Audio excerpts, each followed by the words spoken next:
Most people know that pyramids were built as grand tombs for the pharaohs, designed to ensure they had a smooth journey to the afterlife.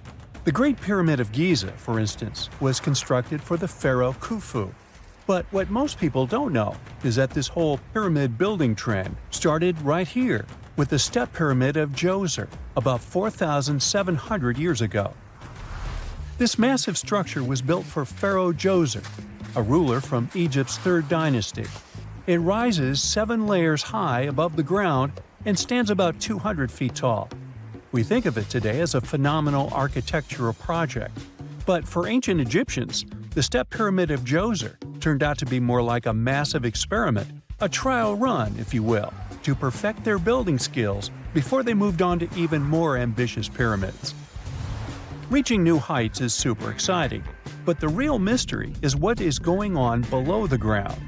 In this pyramid's underground labyrinth, there is a network of tunnels stretching about 3.5 miles long, and some researchers believe these tunnels might have been part of a sophisticated water system that could completely change what we think about pyramid construction.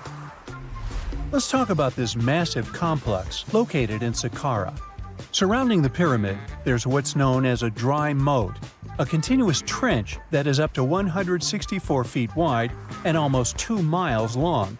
It forms a sort of rectangular shape around the pyramid. This trench has an average depth of about 65 feet. Now, if you were to add up all the earth and rock they dug out to create this moat, it would be about 10 times the volume of the step pyramid itself. For the longest time, people just assumed this trench was nothing more than a huge quarry, a place where they dug up stone and clay to build the step pyramid. Makes sense, right? But when you take a closer look, it doesn't add up.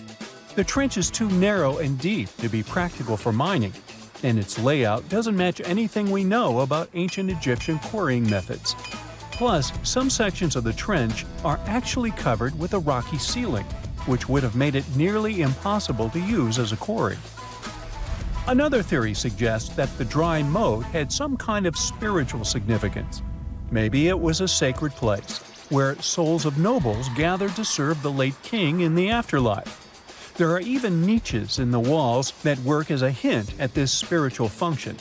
But most researchers believe that this purpose likely developed much later, long after the complex was built for Djoser. So what was the moat really designed for? In 2020, a researcher came up with a pretty intriguing idea. It is possible that this trench was actually designed to collect and manage water, especially after heavy rainfalls. Now, that makes sense when you consider the location. The moat sits in an area that could easily have been flooded by runoff water from nearby plains. This could also explain why the trench wasn't used for new graves until much later when the climate became drier and less prone to flooding. The story becomes even more intriguing, as this trench appears to be part of a larger, more complex hydraulic system within the Djoser complex. It is like the trench has several compartments, carefully carved out of the rock and connected by tunnels. These compartments likely served as a part of a water treatment system, where water would flow from one compartment to the next, getting cleaner as it moved along.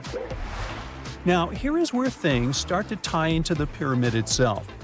The Djoser complex has a series of underground shafts, and some researchers think that water from the moat's deep trench might have been used to power a hydraulic lift system, and this giant water-powered elevator could have been used to raise the heavy stones needed to build the pyramid. It worked like a volcano, but instead of lava, water did the heavy lifting. Imagine a big deep hole in the ground at the center of the pyramid site. Inside this hole, there was a huge wooden platform, kind of like a giant raft that could move up and down. When the workers wanted to lift a heavy stone, they would fill the hole with water. As the water rose, the wooden platform started to float up, carrying the stone with it, almost like a giant water-powered elevator. When the stone reached the right height, the workers slid it off the platform and onto the pyramid. The idea is that water from the deep trench, after being cleaned and filtered, would flow into these shafts. A massive float, possibly made of wood, would then rise as the water filled the shaft, lifting the stones up to where they were needed for construction. Once the stone was in place, they'd let the water out, lowering the platform back down to the bottom, ready to lift the next stone. This fancy hydraulic lift system could have been a game changer, making the whole building process a lot faster and more efficient without using a lot of workforce. It is like the ancient Egyptians were already embracing the whole idea of work smarter, not harder. But of course, not everyone is on board with this theory. Some experts argue that the area where the step pyramid of Djoser was built couldn't have held enough water from occasional rains to maintain such a fancy hydraulic system. The main theory suggests that, in the past, there might have been some kind of lake nearby that would have filled up after a period of rain, and this lake could have supplied water to the complex's hydraulic system. But there is no mention of such a lake in any ancient Egyptian writings, so it might be more of a what-if situation than a reality. And then there's the issue of the hard work itself. Remember when I said this method could have allowed the ancient builders to raise stones with far less effort? Well, that might not be entirely true. According to some experts, just building this hydraulic device would have required a lot more heavy work than simply moving the stone blocks using good old-fashioned manpower. And let's not forget, the step pyramid of Djoser is like a baby pyramid compared to those that came later. The stones used for Djoser's pyramid weighed, on average, about 660 pounds each, which is nothing compared to the more than 2.5-ton blocks used later for the pyramid of Chephren. If this cool water lift theory gets completely ruled out, we still need to explain how this pyramid was built in the first place. To answer that, we need to rewind a bit and talk about the original plans. See, before Djoser's tomb became a pyramid, the idea was to construct a simple mastaba.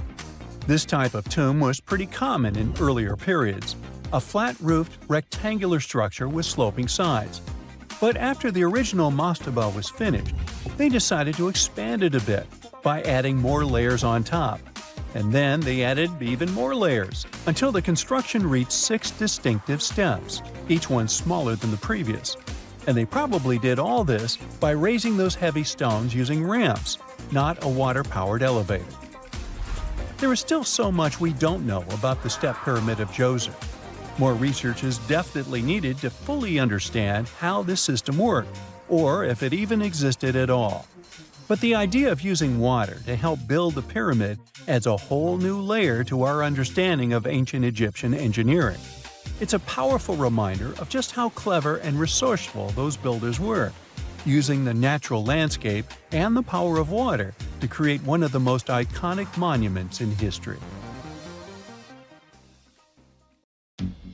So what comes to your mind when you hear the word Antarctica?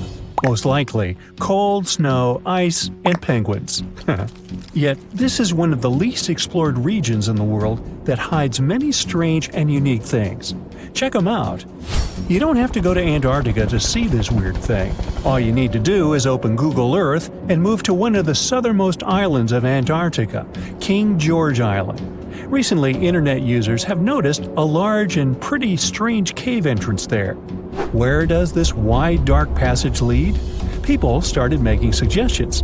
It's the entrance to a secret base or some laboratory. This is the part of the spaceship that crashed there thousands of years ago. This is the door to the ancient city of Antarctica. Perhaps there's a giant rock mountain with an ancient cave beneath all this snow and ice. Well, there's some ideas. Users have calculated the approximate dimensions of this cave. It might be about 74 feet high and 250 feet wide. You could hide a Boeing passenger jet in there. Nature probably created this entrance. This is a logical explanation, but there are two strange factors. First, take a look at the foot of the mountain. It seems that there are steps there. They're dark in color, as if they're made of stone. And if you look closely, you can notice something similar to human footprints. Has anyone entered this cave? Or maybe someone is still living there now. The second oddity is the disappearance of the mysterious finding. For the first time, people noticed it in a Google Maps snap in 2007. Then the entrance disappeared. Then it reappeared a few years later. After that, it vanished. And in 2022, people saw it again.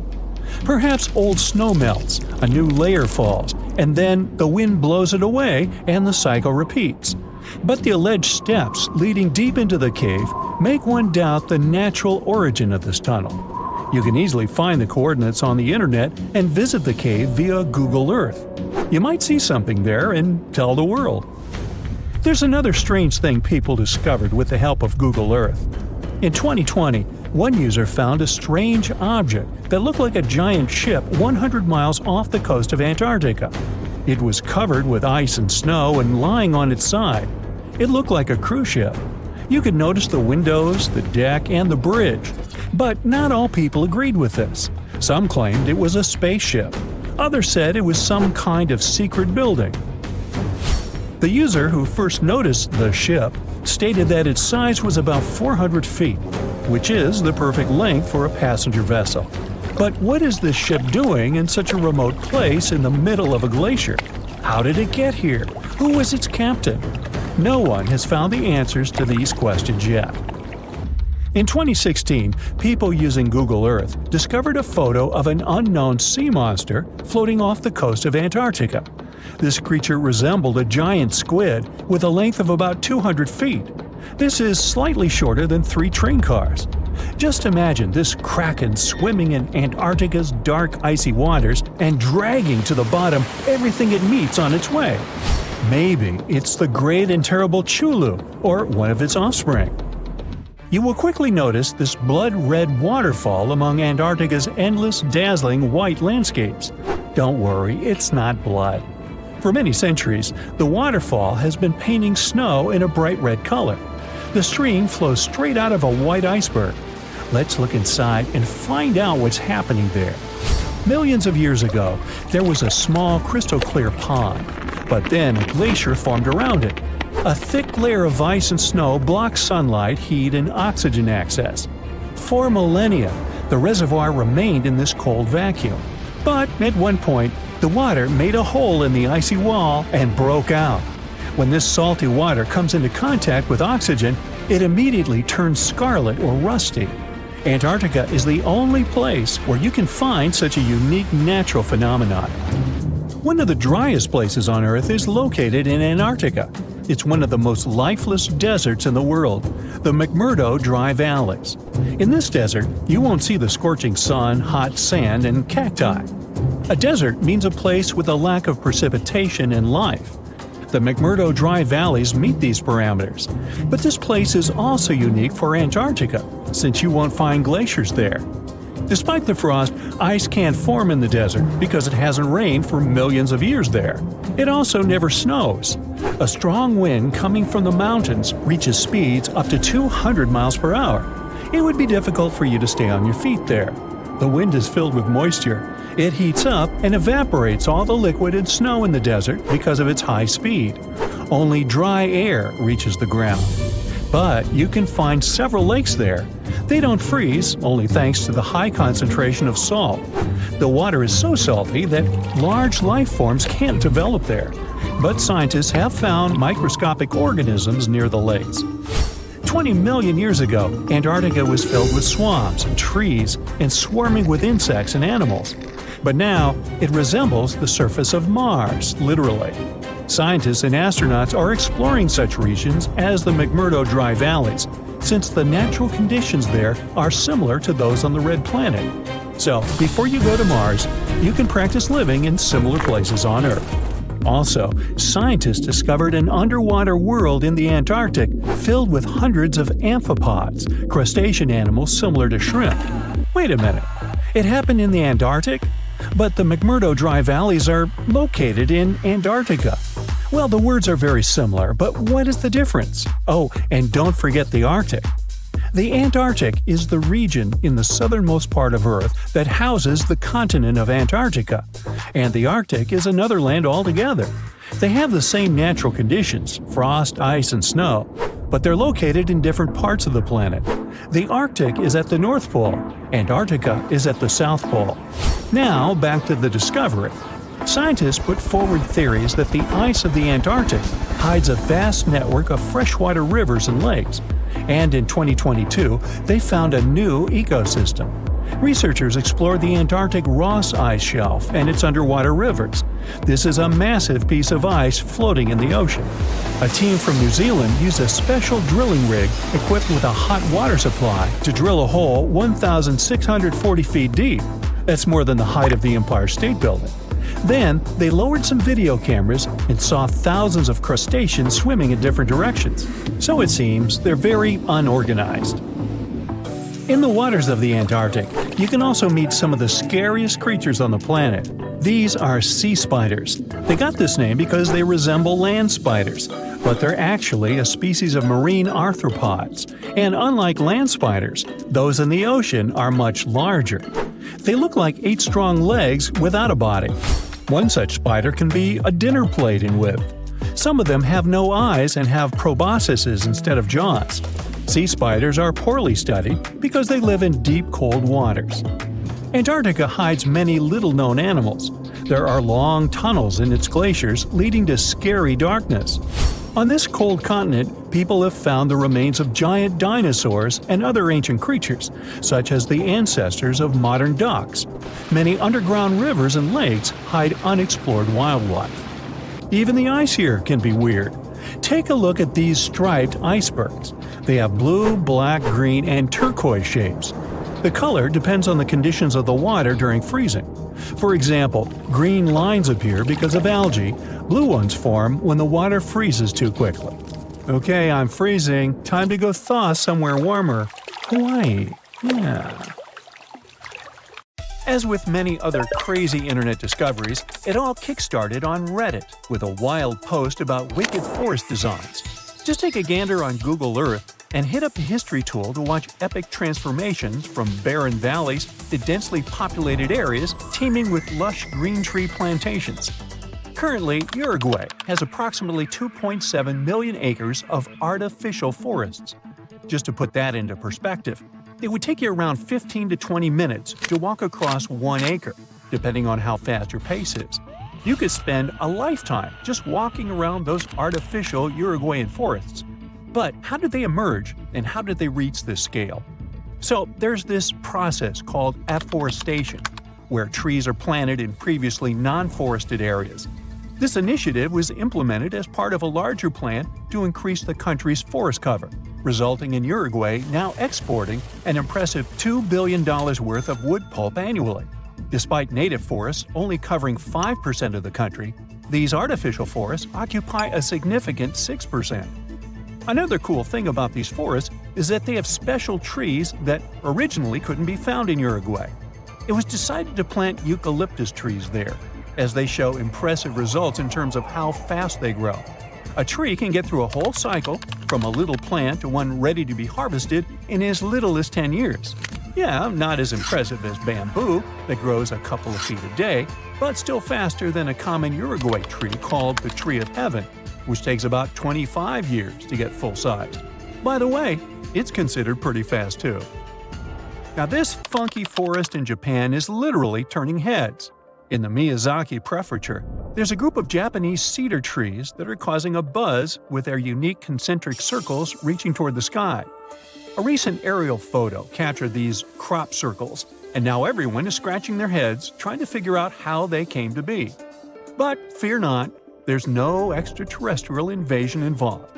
It turns out this cool formation was actually a carefully planned project from almost half a century ago.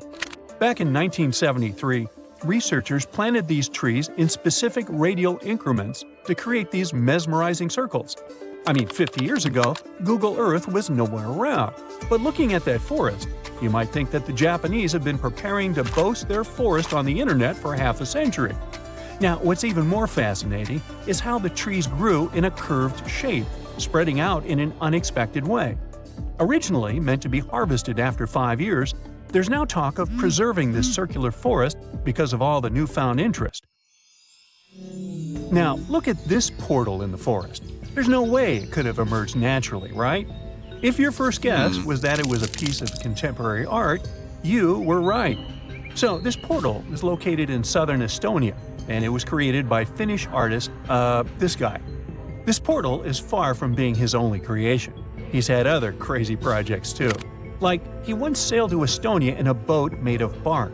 He also chopped down a forest plot, sorted all the materials for months, and then made an installation the same size as the original plot. There was even a time when he cut a line in ice with a chainsaw and ended up in a freezing swamp.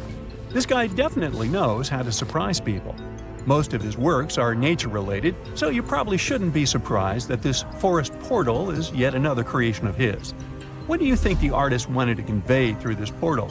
Let us know in the comments. Trees are something that are definitionally straight, right? Well, not as long as you're in the crooked forest in Poland. Near the ground, the trees there bend sharply to the north, then magically straighten back up after a little detour of 3 to 9 feet. It's like they're doing the limbo, but with trees. The mystery of how these trees ended up swerving like they're on a roller coaster is still unsolved. Some think humans might have intervened to create some funky furniture or boat-building material, while others blame it on a wild snowstorm. Nobody knows for sure. Regardless of how they got this way, the Crooked Forest is a hot spot for tourists and nature lovers. If you ever come to Poland, make sure to visit this nature's wonder.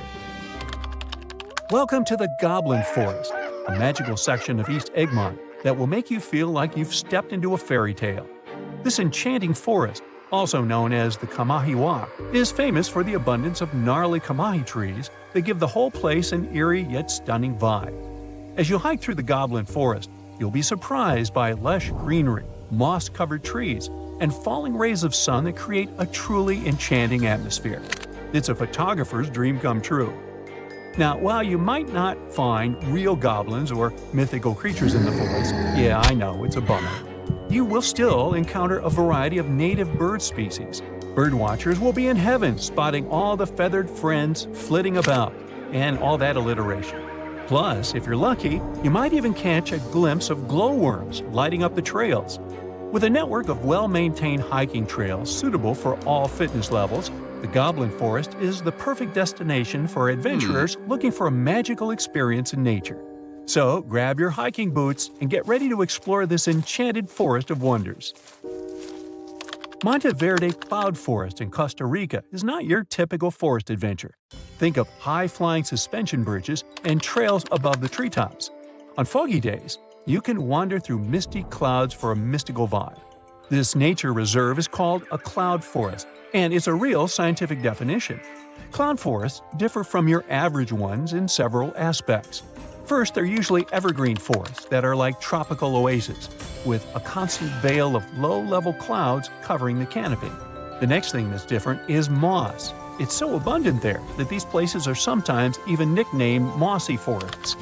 Going back to Monteverde Cloud Forest, however, it's more impressive if you visit it on a foggy day. But even on clear days, the views of the lush greenery are absolutely stunning. Now, if a regular forest sounds a bit boring to you, our planet has something more fun to offer. How about an underwater forest? Whether you're a local Oregonian or just passing through, Clear Lake is definitely a dive spot you've got to check out. True to its name, Clear Lake lives up to its reputation, with crystal-clear waters boasting up to 100 feet of visibility. It's like swimming in a massive pool. But brace yourself, because it's a chilly 38 degrees Fahrenheit all year round. Nah, I wouldn't venture in there. It's more adapted for penguins, I guess. Well, never mind. This lake is special because of its history. It was formed over 3,000 years ago by volcanic activity that redirected a river, preserving ancient trees that you can still see standing tall underwater today. There's this section known as Underwater Forest, where you can see ancient trees deep down. An underwater forest walk sounds fancy, doesn't it? And in Madagascar, there's not a forest, but an avenue of trees. But the trees are so majestic, this avenue can rival with the coolest actual forest. I'm talking about these awesome, gigantic baobab trees. Picture this, an 850-foot stretch of road lined with 20 to 25 massive baobabs, towering at about 100 feet tall. In terms of height, it's as if this alley was packed with many Rio's Christ the Redeemer statues. Even a 6-foot guy would feel insecure there. And if you venture just 4 miles away, you'll find the baobab amaru, two baobabs that grew twisted together like a love story. Legend has it that they represent an impossible love between two young villagers who dreamt of a life together. Now they stand there, intertwined for eternity.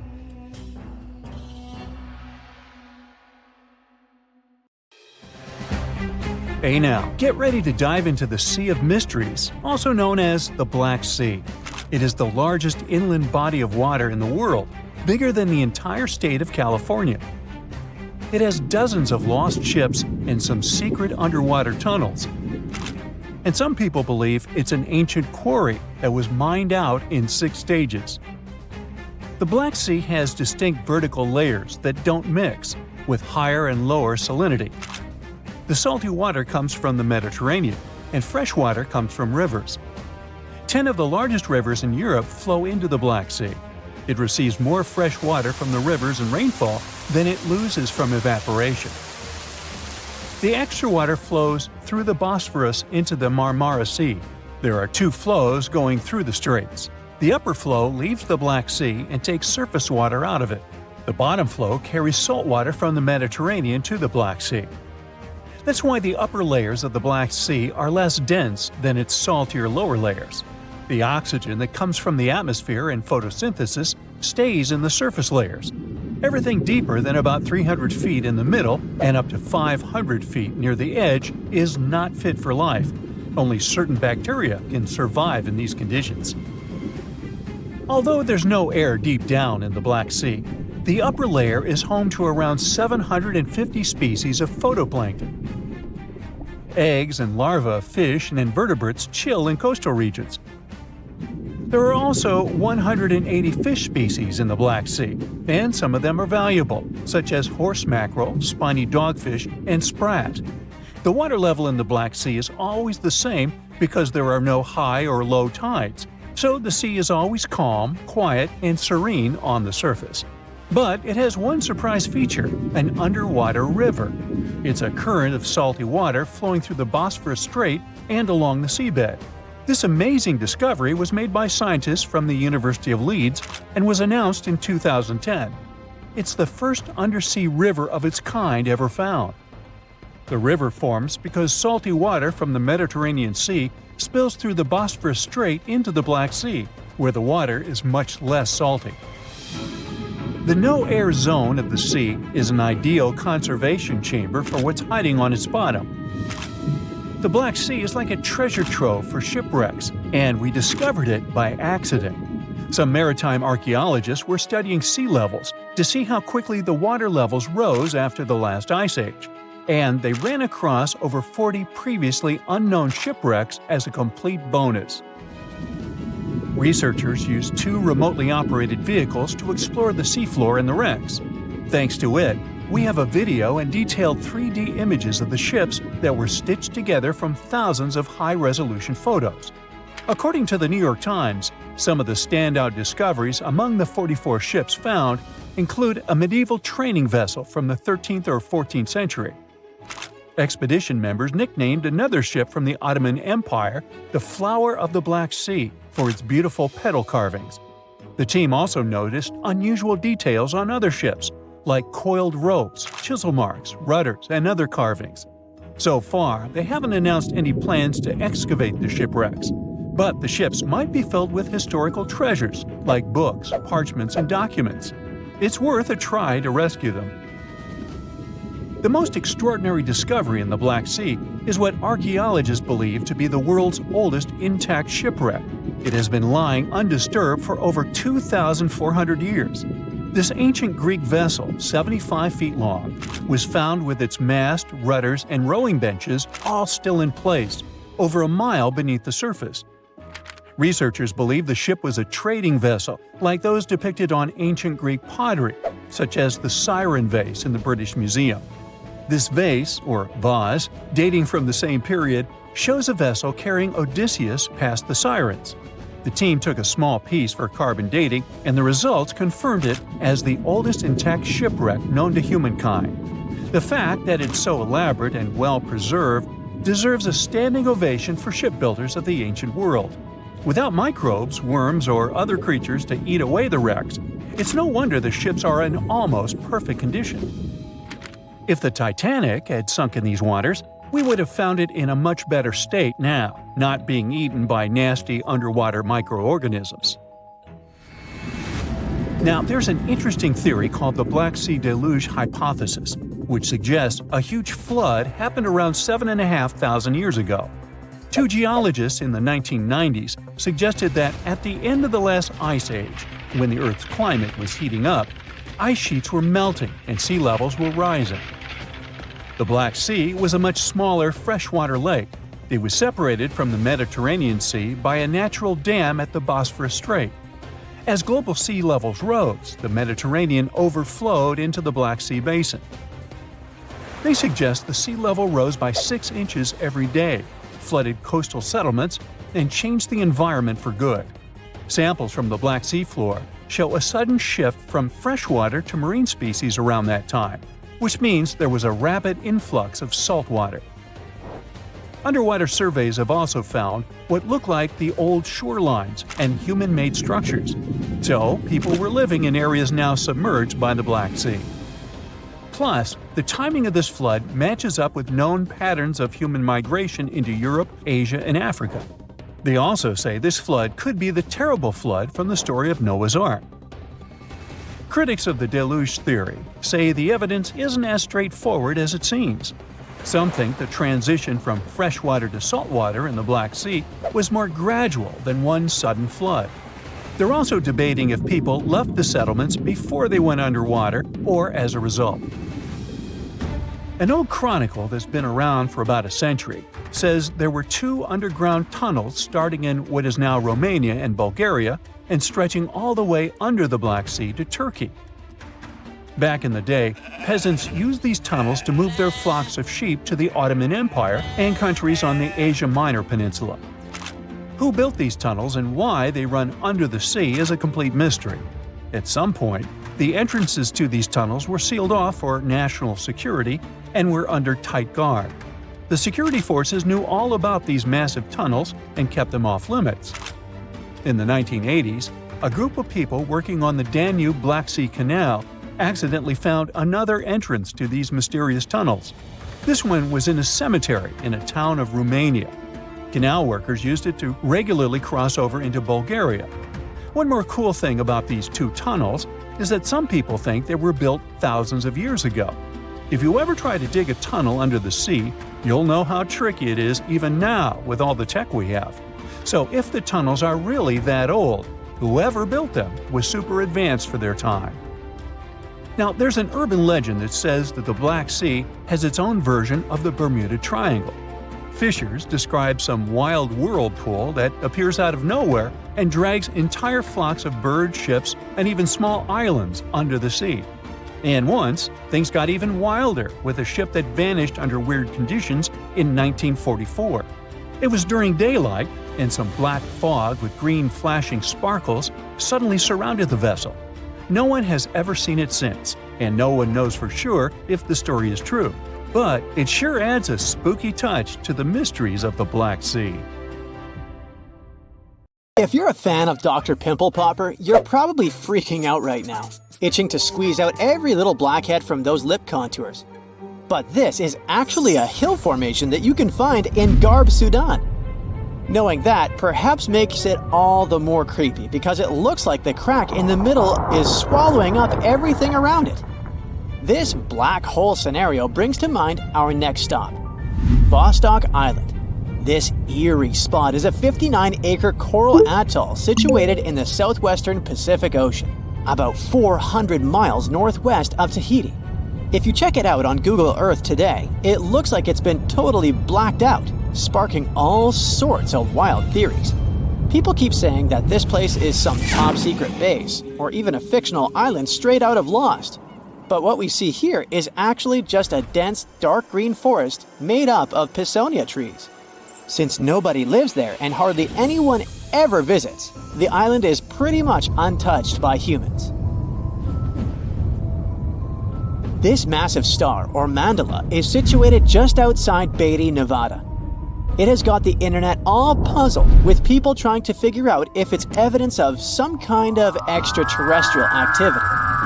To add to the mystery, this spot is right by the Tonopah Test Range, which is also known as the famous Area 52. Despite its creepiness, it's probably just one of the thousands of crop circles that gained fame after Google Earth came along. This spiral formation right here is also located in Nevada, and it definitely looks like another chilling crop circle. But things get even stranger if you use the Street View option. As you zoom in closer and closer, you'll notice that it's made up of carefully arranged rocks. This labyrinth, so to speak, is part of an open-air museum situated in the ghost town of Rhyolite. And if that's not creepy enough, take a look around and you'll see dozens of eerie men in white cloaks. Despite their lifelike appearance, these silhouettes are actually statues from an installation created by a Belgian artist in the 80s. Even stranger than stumbling upon a large circle on the ground is finding a bunch of them. Our next location in Wyoming is filled with peculiar circle structures to the point where it's hard to count them all. During the 20th century, this U.S. state shifted from a farming economy to an industrial one, dominated by the extraction of oil, gas, and coal.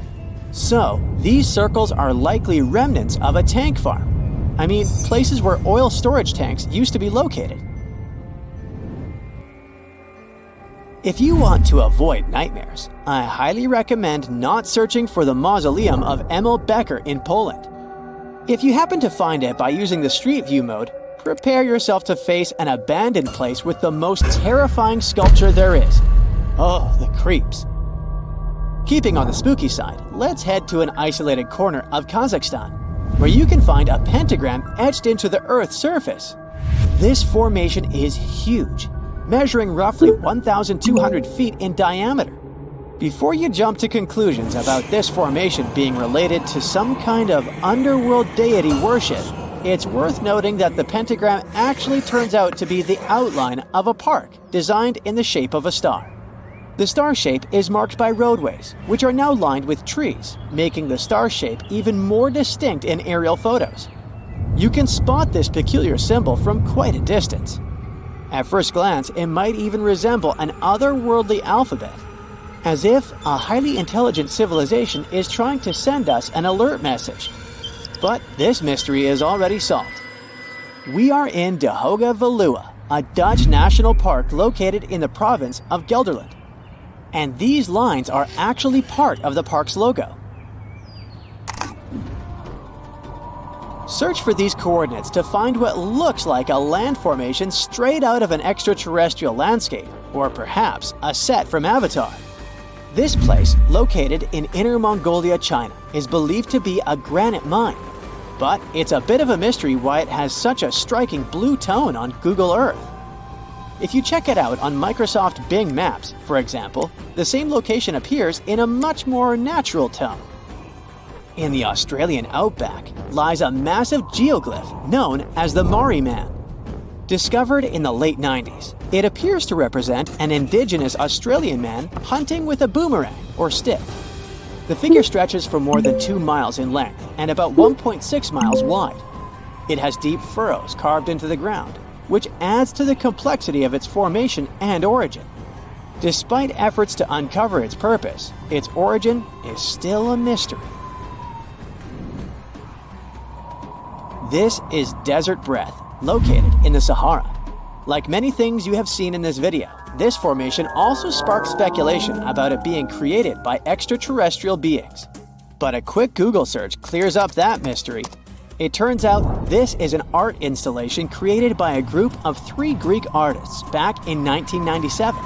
They went all out, moving around a whopping 280,000 square feet of sand and even creating a large pool in the middle of it. Egypt still holds many mysteries, and you can explore them yourself with Google Earth. That's how some people stumbled upon this striking triangular-shaped plateau and immediately jumped to the conclusion that they discovered a hidden pyramid. However, experts quickly dashed their hopes. They believe there's no plausible explanation for a pyramid to exist in this area, located 8 miles west of the Nile Valley edge in Upper Egypt. This discovery is likely nothing more than a hill that has suffered the effects of erosion, combined with a heavy dose of wishful thinking. In some cases, nature itself is responsible for creating frightening sculptures, like the Badlands Guardian in Alberta, Canada. If you look at it from above, you'll notice not one, but two human heads emerging from the landscape. These gigantic beings were sculpted by rainwater erosion on layers of clay-rich soil.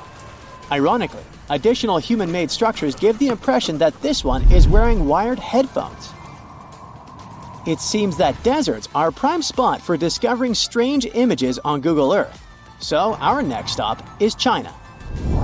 In the Gobi Desert, you'll come across zigzagging white lines that look kind of random. The first challenge for armchair experts was figuring out what these structures were made of, as it's hard to tell if they're painted on or dug into the landscape. There's still a lot of speculation about it on the internet. But the most plausible explanation is that this structure is used for calibrating satellites. This way, satellite cameras can focus on these large grids to orient themselves in space. Check out this intact plane that seems to have sunk beneath the ocean off the coast of Crooked Island, Bahamas. Some viral videos claim it's a crashed plane belonging to the infamous Pablo Escobar. The truth is that something lying on the bottom of the ocean can't be that visible, so it's more likely that it's a plane that was actually flying when Google captured these images. However, there is a strong belief that Pablo Escobar did have a plane that crashed nearby, but it was in another part of the Bahamas known as Norman's Cay. You can still spot it in shallow turquoise waters. Just search for Norman's Cay sunken plane, and there it is. If you're convinced that extraterrestrials are already among us, then go ahead and type in these coordinates on Google Earth. Explore the area using Street View, and wow, what is it? Of course, we're not talking about visitors from other planets, but this shadow of a gigantic creature still gives me the creeps. Turns out, it's just a person lugging around one of those 360-degree Street View cameras tucked away in a trekker backpack. So hey, if you take a good look around Google Earth, you might stumble upon more of these elongated necked beings walking around the globe. The coldest part of our planet, Antarctica, keeps surprising us. Take a look at this waterfall named Blood Falls. Reddish water falls from the white ice. Scientists concluded that the color is related to iron. The water coming from the glacier oxidizes and rusts when it's exposed to oxygen, and the red color occurs. Step on Mount Gandic.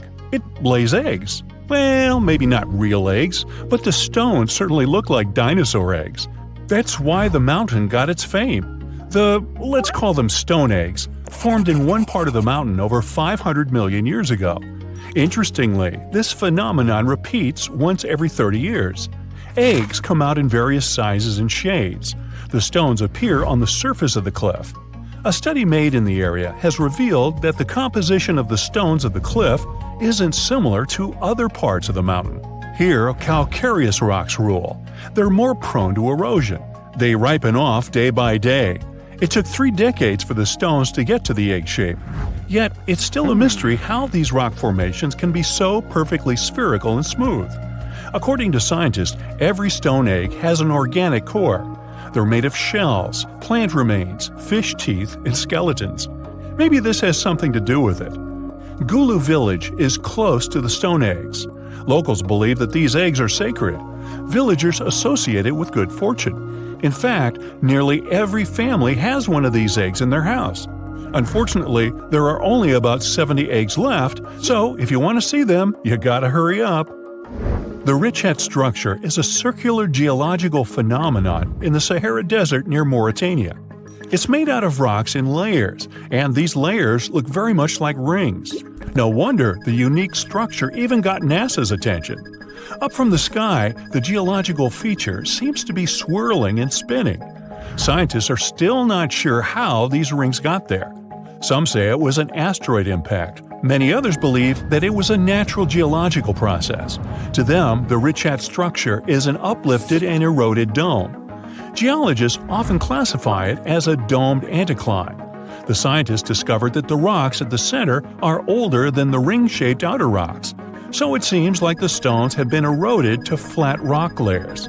Anyway, there's no valid explanation for this phenomenon, and the 28-mile-long mystery of the Sahara is still to be solved.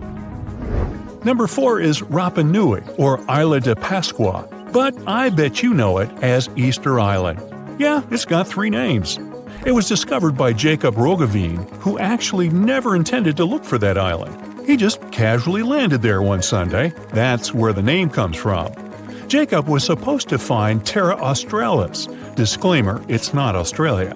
This one never existed and was nothing but a hypothetical continent.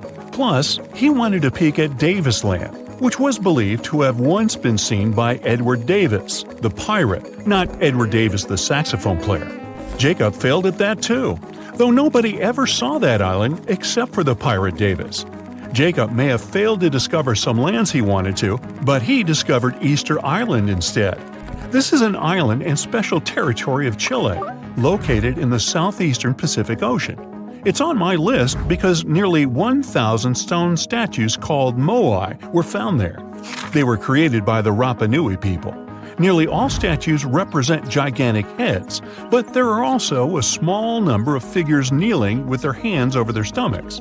Each statue represented chiefs or other important members of Easter Island society. To curve those statues, the locals used volcanic stones that were softened. Our next stop is the gateway to the underworld. Nah, don't worry. This is just how people label Darvaza gas crater in Turkmenistan. This giant natural gas crater has been there for 5 decades. This crater is continuously burning gases. The president of the country wants experts to find a way to extinguish this continuous firing pit. This site was created by people accidentally in 1971 while working on a natural gas project. Ever since then, the flames have been on, and it's become a tourist attraction. Mysterious constructions are sometimes built in our era, too. We don't have to go millions of years ago to long-gone civilizations. Edward Leedskallen single-handedly built a structure called Coral Castle in Homestead, Florida. He didn't use any large machinery. He carved and sculpted more than 1,100 tons of coral rock in 28 years until 1951. It's a mystery how he managed to do it all by himself.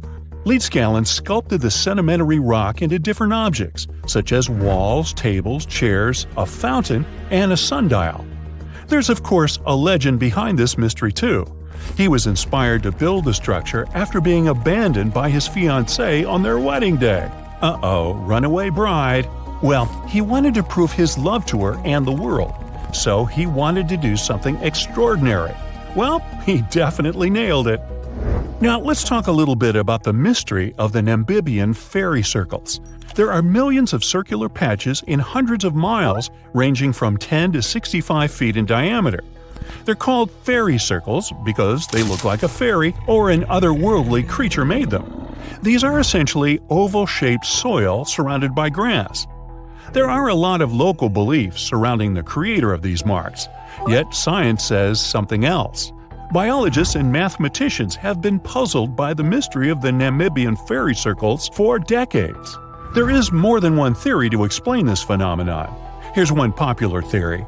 The water is limited in the desert, so plants compete to reach the water. Some plants expand and thrive into a patch, but smaller plants nearby cannot get the necessary water to live. In the end, some vegetation disappears, and the remaining ones stay at the patch's edges. That's why they form such regular distant gaps. What if I tell you that there is a hill in Leh City, India, where instead of rolling downwards, things roll uphill? It's an optical illusion. The road looks like it's a sloping hill because of its surrounding landscapes, yet the road actually goes down. These kinds of hills are called magnetic hills or gravity hills. Scientific explanations vary. The most common theory says that the hill has such a strong magnetic force that it can pull cars in the vicinity. Now, how about seeing some flaming rocks? Unearthed spread over an area of over 3 square miles. The place is located on a rocky mountain in southwest Turkey near the town of Ciaralea. Unearthed got its name from its appearance. It literally means flaming stone. The rocks have been flaming for at least 2,500 years, and they'll probably keep burning for the coming decades. The mountain where the rocks are is an inactive volcano, so it's full of tiny fumaroles that release gases such as methane. The gas ignites when it comes into contact with oxygen and creates the flaming effect. And by the way, back in the day, sailors used the flames as a natural lighthouse, as it's really close to the sea. Today, it's more of a tourist attraction, though. Hikers love it too. Now, walk on this frozen Lake Abraham in Canada. In winter, the frozen water gets filled with ice bubbles. It looks magical, but these white orbs aren't that safe. They consist of flammable methane gas. Ew. Beauty can be misleading. The next one is from Racetrack, Death Valley, USA. There is a dry lake bed with moving rocks. Now these odd rocks look as if they've been pushed or dragged by someone or something. They leave both a trail and a mystery behind. The force behind all this is now understood. Surprise! It's the wind and some ice. Scientists say the wind pushes the rocks during brief windows when the soil is covered with ice. Now, I can't help but notice that many mysterious things on Earth involve stones or rocks, or methane. Which one of these phenomena is your favorite? Imagine you've booked a tour through the jungles of Costa Rica. All of a sudden, you stumble upon a huge stone sphere, nearly the length of a king-sized bed in diameter. How on earth did it end up there? And what does it symbolize? You immediately ask your guide. He's not as amazed as you are and tells you that there are actually several hundreds of them scattered across the south of the country. The mysterious stone spheres don't have an official name. The locals simply call them las bolas, which means balls in Spanish, while historians refer to them as Diques spheres, after the culture that produced them. Scientists have studied the sediment layers of the Earth around them and estimate that the earliest were made around the year 600 CE, and the newest ones date to the year 1000 CE. Many of the spheres were relocated after their initial discovery, and that's why archaeologists can't date them precisely. The Diques culture completely disappeared shortly after they were discovered by the Spanish in the 16th century. Unlike the Mayas and the Aztecs, the myths or legends of these peoples didn't survive, so they cannot explain the existence of the mysterious orbs. More than 300 of these objects have been discovered so far, with some being smaller than 1 inch in diameter, and the largest measures 6.6 feet in diameter, standing taller than most humans. Although there are ones made from limestone, most spheres were carved out of a coarse version of basalt, a type of rock that forms when lava cools rapidly. Some orbs weigh up to 15 tons, and in most cases, their surface is smooth to the touch, although there are coarse, mostly unfinished pieces. If we throw away the theory that river erosion naturally sculpted the spheres, the ancient people seem to have created them by hammering boulders with other rocks. Once they got the rough shape they were aiming for, they would polish the rock to perfection, using techniques such as controlled fracture and grinding. The mysterious spheres are located in the Diques Delta, on the coast of the Pacific Ocean. Most of them can be found in a place called Farm 6, which, alongside 3 other sites, was proclaimed a UNESCO World Heritage Site in 2014. The area contains other finds from the pre-Columbian era, such as paved areas, burial sites, and mounds. For centuries, the stone balls were hidden under a thick layer of sediment that protected them against the elements and looters until they were unearthed during the 1930s.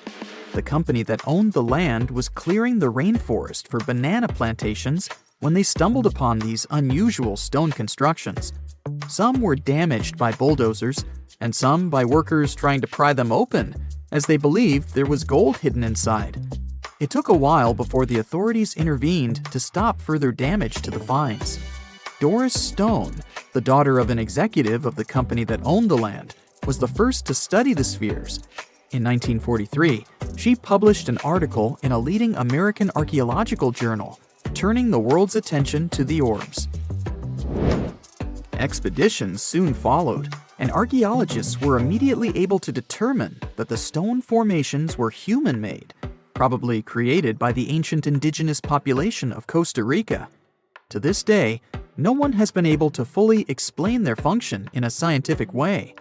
It means there's still room for some wild theories about the sphere's origins and true purpose.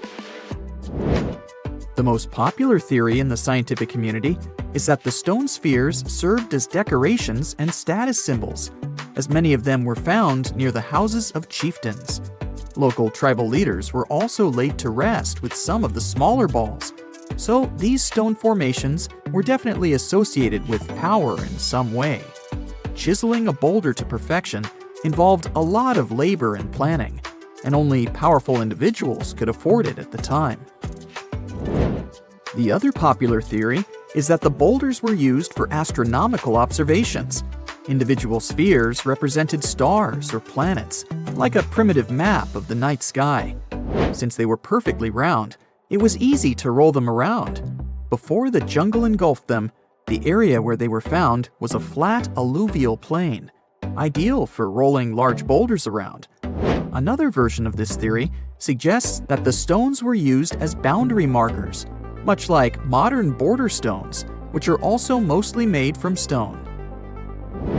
Finally, legends from other tribes that lived in the area tell of how the spheres were cannonballs that the deity of thunder used to drive away the deity of winds and hurricanes. We still don't know the original purpose of the Costa Rican spheres, but they remain an important part of the country's national identity. The National Museum in the Costa Rican capital, San Jose, has 6 of them in its courtyard. Many other spheres have become prized garden decorations for wealthy Costa Ricans. There's even one at Harvard University. More than a millennium after they were created, the mysterious stone spheres of Costa Rica are still associated with power and wealth. In terms of numbers, the stone orbs are not perfectly round. They are rated as nearly perfect, at 96% spherical in shape. And while even that is pretty impressive, the spheres of Costa Rica are not the only ones of their kind. Nearly a decade ago, workers came across mysterious giant stone spheres deep underground in a coal mine in northern Asia.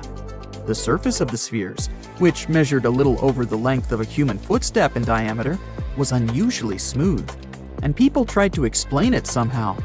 Some were certain they were out of this world, and others suggested the spheres were actually petrified dinosaur eggs.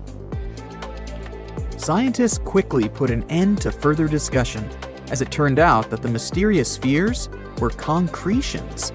Those are rock formations that take millions of years to form deep underground. Think of a pebble that picks up snow as it rolls down a hill. That's how concretions are made. Groundwater, rich in sediment and minerals, flows around the sediment, slowly shaping it into a perfect orb. The process is quite common in nature, but most concretions are fairly small. The spheres found in the coal mine grew to their size in the mineral-rich ground, and they were big enough to get the press and the general public interested. Another possible case of concretions is the massive stone spheres found in the Visoko Valley in Bosnia. Samir Osmanagic, better known as the Bosnian Indiana Jones, was the first to explore those objects about as wide as the length of a London bus. He believes the stone spheres were carved by a lost civilization that lived in the area 1,000 years ago.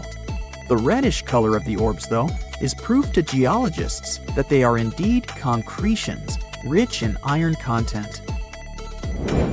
The Moki marbles, found in rural Utah, are similar in color to the Bosnian spheres. These tiny concretions are the size of toy marbles and consist of a sandstone core and a shell made out of hematite, an iron ore. In South Africa, miners have come across Klerksdorp spheres, which are similar in shape and size to Moki marbles. The only difference is that these ones formed inside volcanic sediments and ash. The most intriguing among human-made tiny spheres are probably the orbs found on several Greek islands. Scientists discovered 700 stones smaller than golf balls near the Bronze Age site of Akrotiri on the island of Santorini. They believed that the finds were between 3,600 and 4,500 years old. When they compared all the stones' variations in size and color, the archaeologists concluded that these enigmatic stones could have easily been the oldest board game ever made. With the help of artificial intelligence, scientists are now trying to work out the rules of this game. You're walking along a hot desert under the scorching sun. You run out of supplies. There's no more water. You dream about rain, but there are no clouds in the sky. With each step, you lose more and more strength and fall. You notice a small pond nearby. Is it real water or just a mirage? You can't get to your feet, so you crawl there. The water is getting closer by the minute, but not because you're moving towards it. It's the water approaching you. In a few minutes, the pond area increases. Here, you're already in it. A small lake is formed, 60 feet deep, at the place where the piece of desert was. This real event happened in 2014 in the Tunisian desert. No one knows exactly on what day the lake appeared, since this part of the south of Tunisia is sparsely populated. At first, shepherds passing by saw the lake and didn't believe their eyes. In the next few hours, hundreds of locals came running to the place. They began to swim, jumping into the water from the surrounding rocks. But a few days later, something strange happened to the lake. In the beginning, it was a crystal clear turquoise blue color, but then it turned dark green. People didn't attach any importance to this and continued to swim. They shouldn't have done that. The scientists and geologists arrived and immediately announced that it wasn't safe to swim in the lake. Muddy green water means the lake is stagnating. It's not refreshed, it's not fed by underground springs. Now the lake is filled with algae and a lot of harmful bacteria that can cause serious diseases. They also found out that this region of Tunisia is filled with huge deposits of phosphate. This substance can disintegrate and leave radioactive traces. The lake can be carcinogenic, toxic, and hazardous for any living organism. But people didn't worry about this too much. They walk in the middle of the desert, while the sun heats the air to 104 degrees Fahrenheit. Most of them are unlikely to refuse to jump into cool water, despite the warnings of scientists. Until now, no one knows exactly the reason for the appearance of the lake. Some scientists believe the lake was formed because of heavy rains. The lake is surrounded by rocks and is located inside a canyon. The water could just accumulate after each storm. Some geologists think an earthquake was the cause of the lake. A small seismic activity provoked the rupture of the Earth's rock above the water table, and through this hole, all the water splashed out. And if this theory is correct, then the lake can be pulled back underground through cracks. This is the same as when you pull the plug out of a drain hole in a filled bathtub. Any small earthquake is like pulling the plug out. Therefore, if you find yourself in these places, don't swim in this radioactive lake. We're going to the Caribbean Islands region. Among the clear blue sea, you can find a unique lake. It's located on one of the paradisical islands. You may not even notice the lake right away. The entire territory may seem like a huge concrete platform, but the main thing is not to step on its surface. Pitch Lake is a lake filled not with water, but with liquid asphalt. This is the largest asphalt deposit in the world. Steam is coming from all over the lake as it's hot. The depth of this lake is 250 feet. An entire passenger Boeing could fit there in an upright position. The lake is not fully studied, but scientists believe there's a deep fault in the Earth's crust under it. A huge amount of oil seeps through it. It passes through various chemical compounds and turns it into the asphalt. According to rough estimates, there are about 10 million tons of hot material inside this place. Theoretically, no life can exist in such conditions, but scientists have discovered a colony of microbes. Somehow, these creatures have learned to survive here. This also suggests that life outside of our planet may exist. The largest moon of Saturn, Titan, has many hydrocarbon lakes on the surface. And if the simplest forms of life appeared among 1,000,000 tons of molten asphalt here on Earth, then nothing prevents them from appearing on Titan. We're going to Indonesia, to the island of Java. You need to climb a large volcano to see the next phenomenon. The volcano is overgrown with grass and trees, but it doesn't seem to be sleeping. Smoke is pouring out of its mouth. You climb to the top and see a clear lake instead of boiling magma. The blue sky is reflected in its bright turquoise surface. But don't try to jump there. This lake is filled with acid. The magma inside volcanoes comes from the deep bowels of the Earth's crust. The incandescent liquid consists of many molten metals and chemical compounds, and the lake is filled with particles of these metals. In addition, the volcano emits sulfur dioxide gases. When they combine with metals, they form a beautiful turquoise color. You'd better come back here at night. In some places, a lot of sulfur is concentrated. These accumulations come out of the lake and come into contact with the air. When this happens, everything around bursts into bright blue flame. It's safe to observe this from the side, but don't get too close. Nearby, on this island, there's another acid lake. It also releases sulfurous gases into the air, which are easily ignited when in contact with oxygen. And when this happens, the gases burst into a bright blue electric flame. It's difficult to see the flames during the day. At night, you can see these flashes from afar. Our next location is Australia. You start the drone high above the forest area. Among the green dense forests, you can see a bright pink spot. It's our lake. This time, the beautiful pink color may not stop you from swimming. You can relax here and take beautiful photos.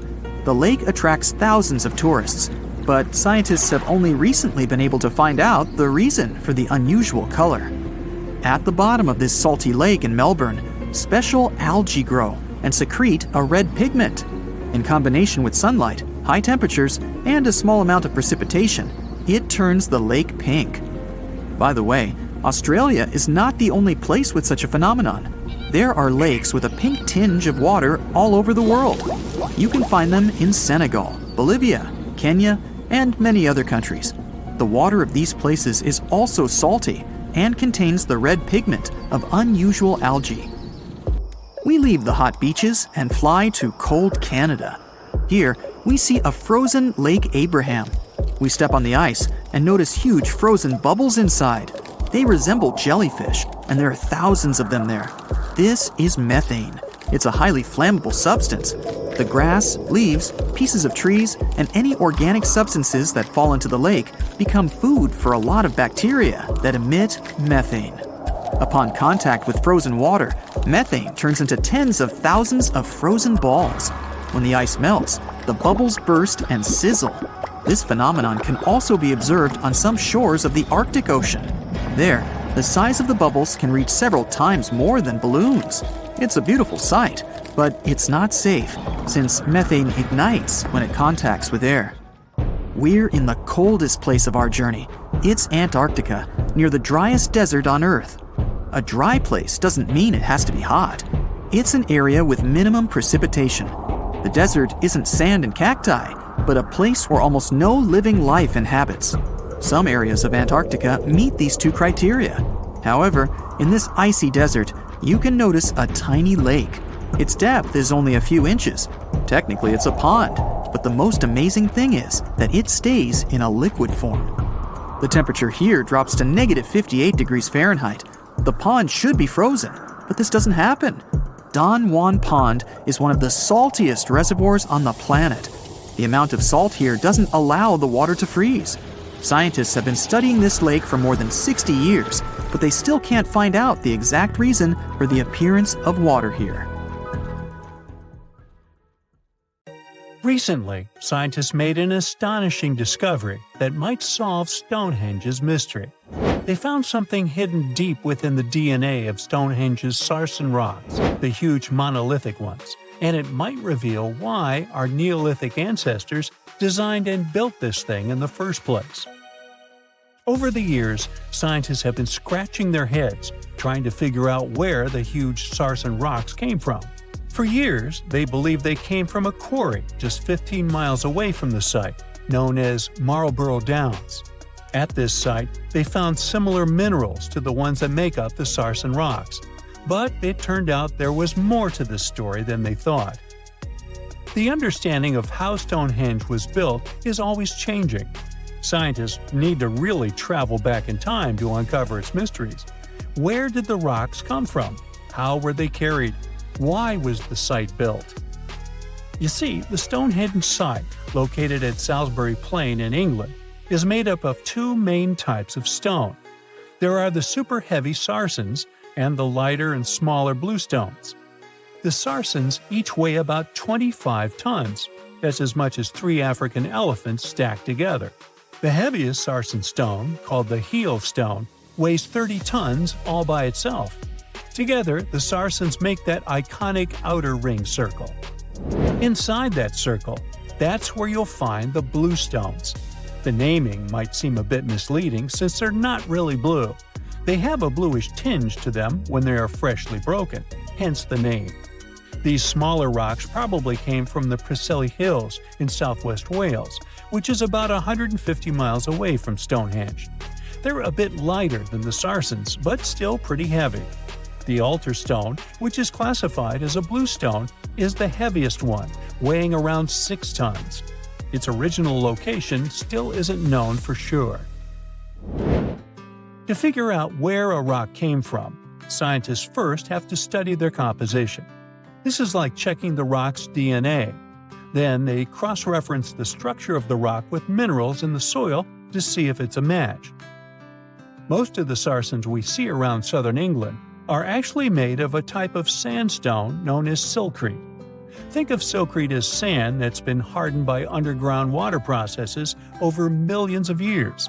This process mostly happened during a period called the Paleogene, about 65 to 23 million years ago. These sarsen rocks didn't form in one big slab, but in patches, like nature leaving little rock gardens all over the place. Scientists reason the sarsens spread out randomly, forming in isolated pockets. Over time, many were buried under layers of clay and chalk, which helped preserve them. When ancient builders were on the lookout for materials, these sarsens must have looked perfect for something impressive like Stonehenge. Actually, sarsens have been used in everything, from Roman villas to medieval churches, and even in things like road curbs and old field walls. One could say these rocks were the it material for ancient builders, and continue to be popular even into more modern times. This fact made scientists start wondering that maybe not all sarsen stones that were used to build Stonehenge came from the same place. They've identified sarsen sites all over the UK, in places such as Oxfordshire and Kent. After hundreds of years of studying the sarsens, geologists finally had the right type of technology to determine the origin of the stones. Now, I wish I could tell you that it was some undisclosed location very far away from the site. But, as it turned out, the sarsens were originally from Westwoods, the forest near Stonehenge. A new factor came into play when excavations uncovered empty stone holes, showing that at least 6 bluestone pillars were removed from a Preseli Hills site called Wan Main in prehistory. They had a stone circle over there, and it's believed that some of Stonehenge's rocks were recycled rocks from this more ancient circle. If this is true, it might be that Stonehenge is part of a much larger landscape of ancient sites. If this is the case, then Stonehenge is just the cherry on top of a much larger scale project. Think of it as the sacred centerpiece of an entire landscape of monuments, mounds, stone circles, and things. This is why scientists want to find out where the rocks came from so badly. It could lead to why and how Stonehenge was built. Now, Stonehenge didn't just pop up overnight. It was built in several stages over hundreds of years. It's likely that it wasn't a single unified vision, but more like a big community project that evolved over time. With each generation, the builders brought in their own ideas, creating a stone structure that would last for ages. The first stage was around 3100 BCE. That's when people dug out a circular ditch and likely set up some bluestones as sort of a starter ring. Later, they added the sarsens and even topped some of them with horizontal stones to form those famous arches you see today, also known as the trilithons. These ancient builders had some challenges on their hands. How would they move the rocks? There's an old theory known as the ice road that suggests that the rocks were moved by natural icy pathways that formed during the winter. This way, they could slide the rocks down all the way to Stonehenge. But hey, if we're talking about a distance of over 100 miles, that's not too realistic. Anyways, this theory was debunked because it was warmer back then than it is today. There's also the river theory, which suggests that the rocks were floated along the river from the quarry to the site. But if we're talking about sarsen rocks, they're too heavy to float. So there goes that theory. What we're saying is, no one knows how the rocks were moved. Another interesting science tidbit came from all the research done in Stonehenge. A recent laser survey of the stones revealed the different stone working methods used, and has shown that some of the parts of the monument were more carefully finished than others. In particular, the northeast side and the inner faces of the central trilithons were finely dressed. FYI, a trilithon is one of Stonehenge's most famous shapes. It's when two huge monoliths receive a third one on top of them, connecting the two together. This fancy word is simply Greek for having three stones. But anyways, the bigger question, and the reason Stonehenge is so famous, is why it was built in the first place. Theories are all over the place, and some sound like they're straight out of a sci-fi show. So here's a rundown of the most popular ideas. There's, of course, the solar calendar theory. This one supposes that the stones are aligned with the movements of the sun, especially during the summer and winter solstices. During the summer solstice, the sun rises to the left of the heel stone, that's the lone stone outside the main circle, lighting up the entire monument. Some say it's the ancient version of a calendar, marking the year's longest and shortest days. Some archaeologists think Stonehenge might have been an ancient healing center. Pieces of bluestone have been found chipped away, possibly by people who believed they had healing powers. The theory goes that people traveled from all over to come to Stonehenge in hopes of a cure for whatever was ailing them. There's also some speculation that Stonehenge was the place to be. Think of it as an ancient gathering spot. Some evidence suggests that communities from distant areas traveled to Stonehenge for gatherings, feasts, and ceremonies. Studies of bones found near the site show they came from all over Britain, making it a sort of prehistoric meetup location. Hey, if you think Stonehenge is one of the oldest stone monuments ever, well, let me introduce you to Göbekli Tepe. Buckle up, we gotta travel to Turkey to meet this really old guy. Yeah, he's too old to travel. Jokes aside, Göbekli Tepe, an archaeological site located in southeastern Turkey that dates back to the Neolithic period, around 10,000 BCE. It's considered to be one of the oldest and most significant archaeological discoveries in recent times. The site consists of a series of circular and rectangular structures made of stone pillars. Yeah, it does look like its younger brother Stonehenge. Some of those pillars are decorated with intricate carvings of animals and other symbols. Now, you maybe wonder, hey, why on earth did they make such a fascinating building? What was its purpose? Sorry, I got no answer for that. The purpose of the site is still unknown, but it is believed to have been a ceremonial center for the ancient people who lived in the area. The discovery of Göbekli Tepe has challenged long-held beliefs about the development of human civilization, as it suggests that complex societies may have emerged much earlier than previously thought. Okay, pack your stuff, our travel's just started. Next destination, Masada. It's an ancient fortress located in Israel on a plateau overlooking the Dead Sea. Hey, look at that view, spectacular, huh? It was built by King Herod the Great in the 1st century BCE. and it was very smartly built. Within the fortress, there were various facilities such as storehouses, barracks, a palace, and a set of cisterns capable of holding approximately 40,000 cubic meters of rainwater.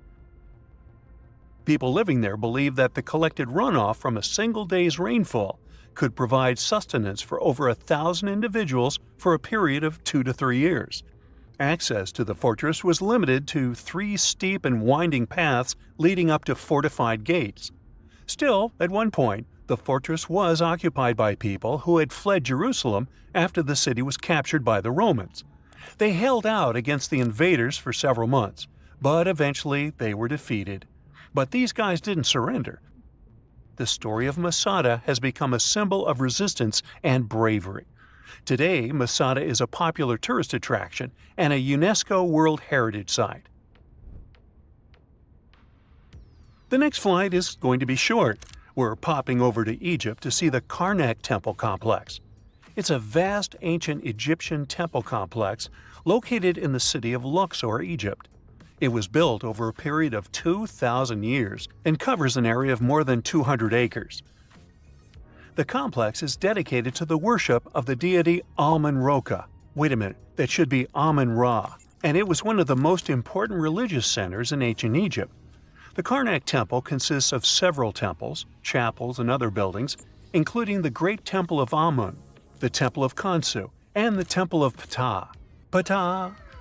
The Great Temple of Amun is the largest and most impressive temple in the complex, with massive columns, statues, and other decorations. One of the most famous features of the Karnak Temple complex is the Avenue of Sphinxes, which is a long avenue lined with Sphinx statues that leads from the entrance of the complex to the Great Temple of Amun.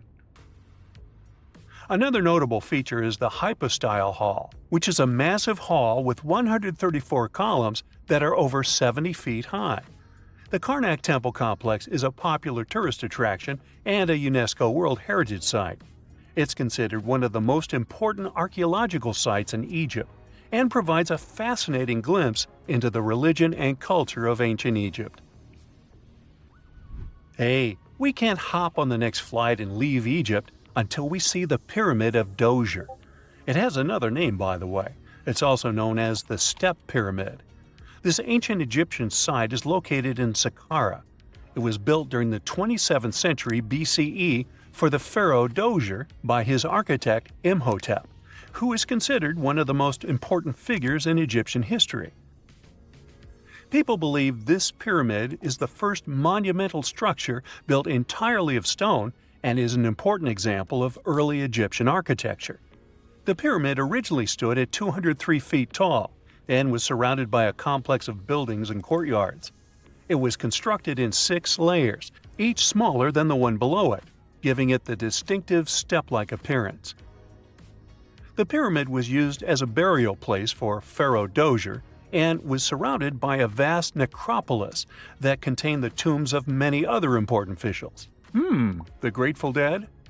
The Pyramid of Djoser has several renovations and additions over the centuries, including the addition of a limestone casing that covered the original step structure.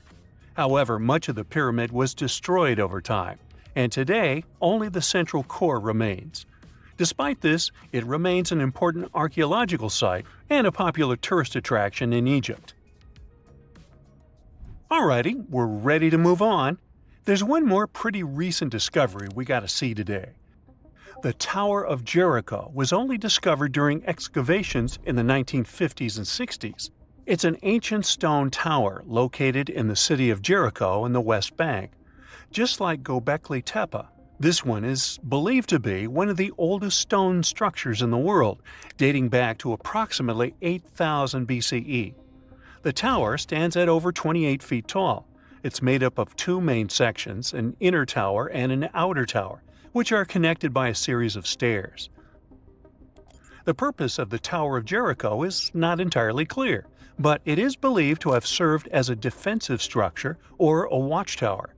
It may have also had religious significance, as it was located near a sacred spring. The Tower of Jericho is a significant archaeological site and has provided valuable insights into the early history of human civilization. It's open to visitors and is a popular destination for tourists interested in ancient history. Now, this ancient site even got attention from Netflix, and they made a movie where the action takes place in Mohenjo-Daro. This site was a major center of the Indus Valley civilization in present-day Pakistan. Mohenjo-Daro was one of the largest cities of the ancient world, with a population estimated to have been around 40,000 in its peak. Trust me, that must have been a crazy megalopolis back then. The city was notable for its advanced urban planning, with sophisticated drainage and sanitation systems, and its impressive architecture, including the Great Bath and the Granary. Mohenjo-Daro was abandoned around 1900 BCE, and its ruins were only rediscovered in the 1920s. Today, it is a UNESCO World Heritage Site and an important archaeological site for the study of ancient South Asian civilization. We're heading to a teeny-tiny country that has quite an impressive history. Welcome to Malta. The Tsigansia Temples are a Neolithic site located on the Mediterranean island of Gozo. They're probably one of the oldest freestanding structures in the world, dating back to around 3600 to 3200 BCE. The temples consist of two megalithic structures, each with multiple rooms and altars. The name Tsigantia means giant tower in Maltese, as people believe that only giants could have built such massive structures.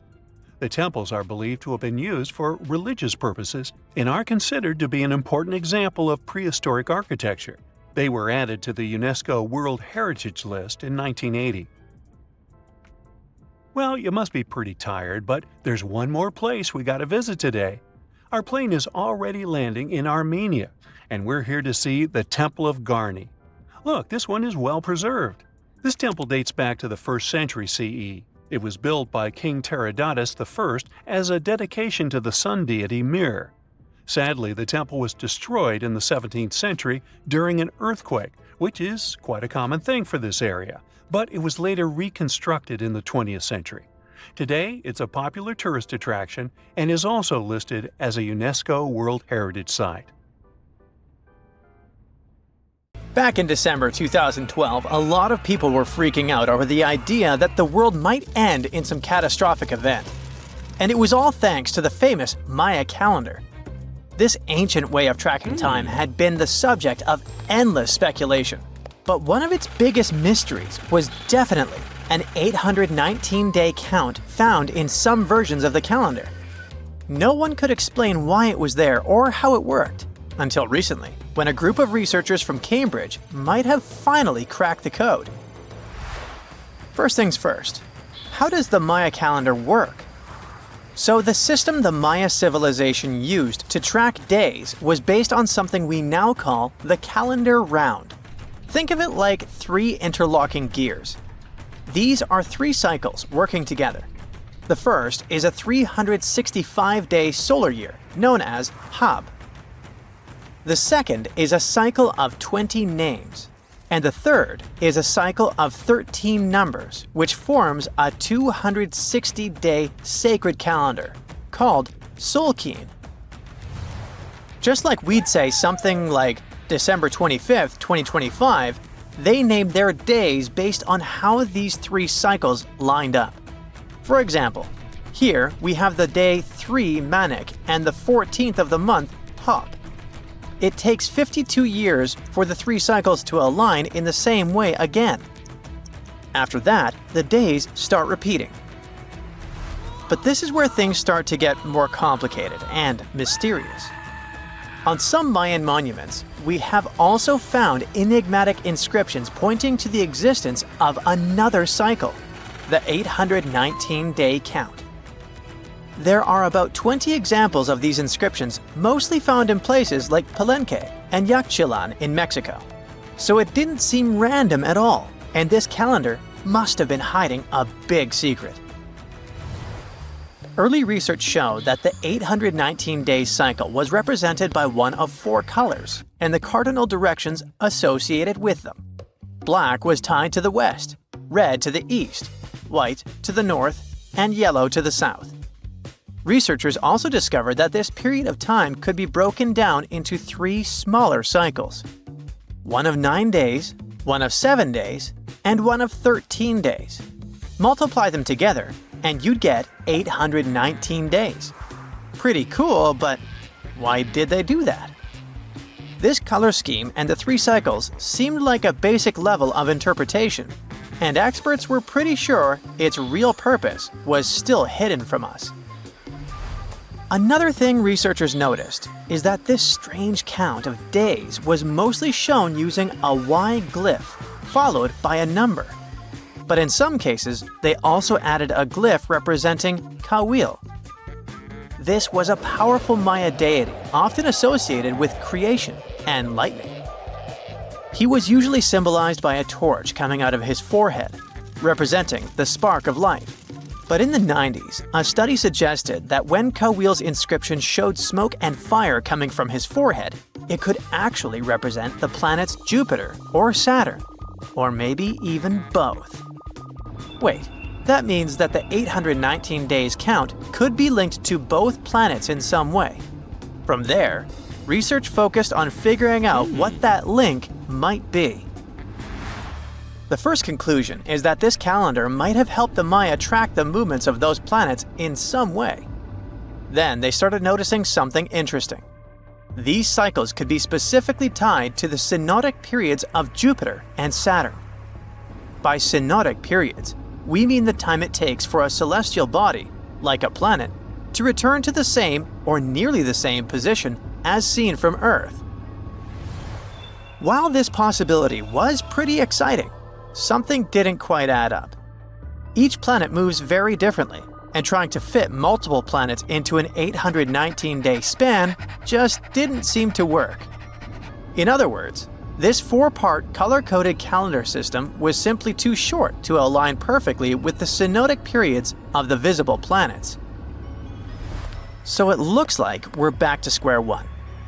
This mystery had people scratching their heads for ages, until 2023, when specialists realized they might have been looking at it all wrong. Researchers actually needed to shift their perspective.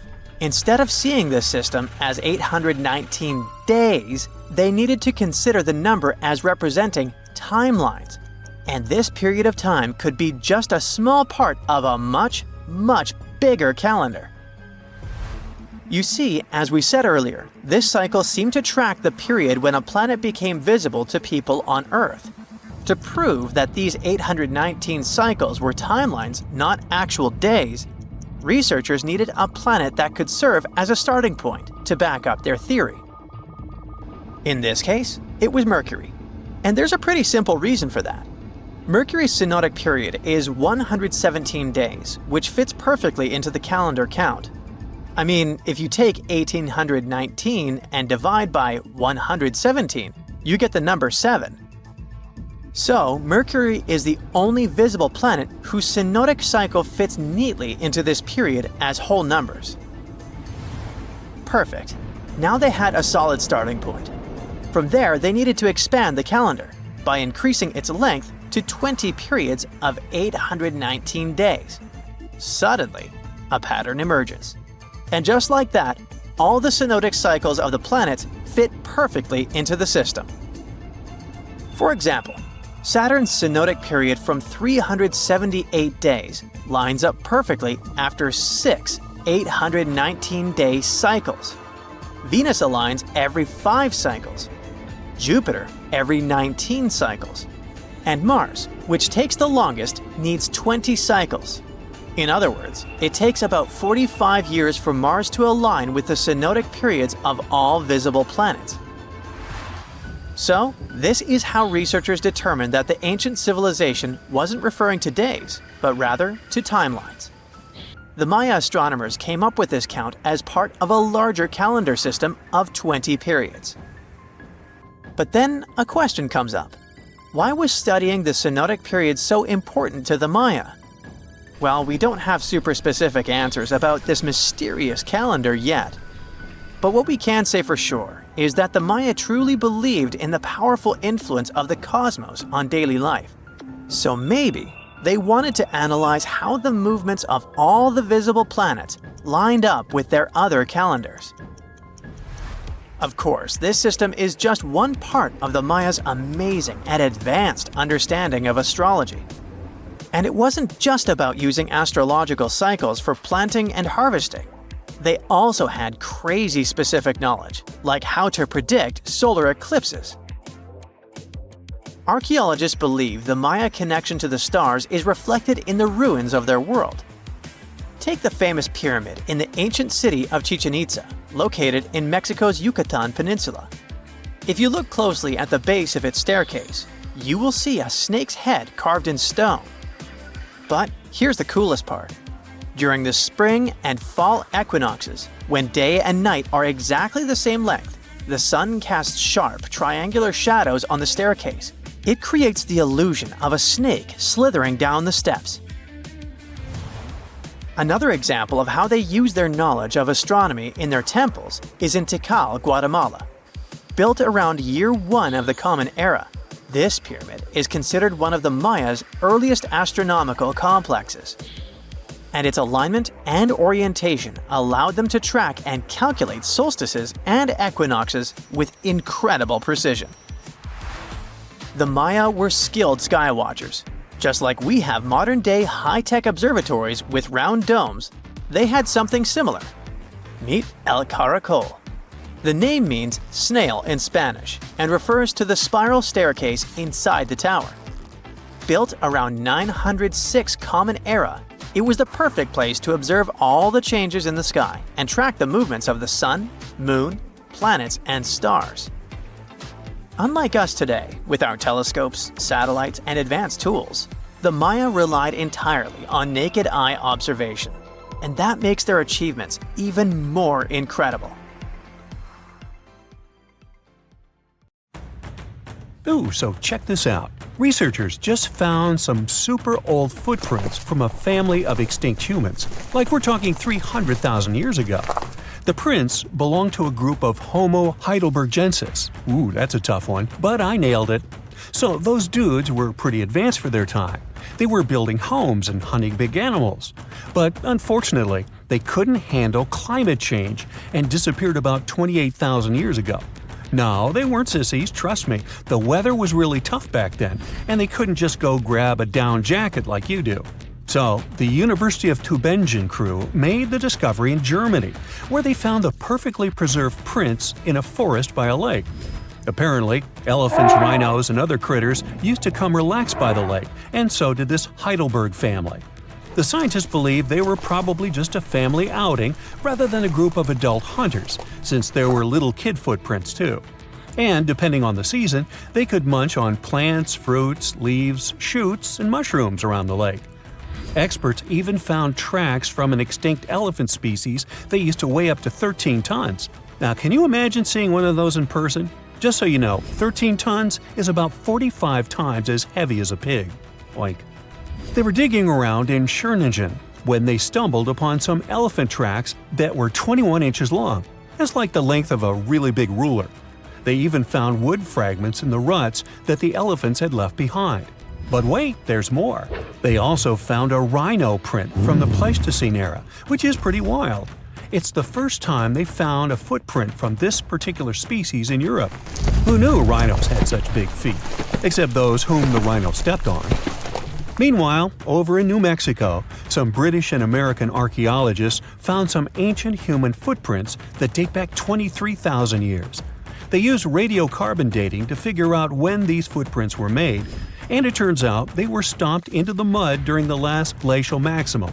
That's when ice sheets covered much of North America and sea levels were lower than they are now. Now, we've always thought that humans first made their way to North America between 13,000 and 16,000 years ago. But these footprints suggest that our ancestors were wandering around way earlier than that. Some people even think that humans might have been hanging out in North America as far back as 33,000 years ago, although not everyone is convinced. Alrighty, if there were footprints, there must have also been some shoes too, am I right? Well, researchers may not have found signature Gucci loafers, even though they've been around since 1953, but they did find a cave in Armenia full of ancient artifacts from the Copper Age. And guess what?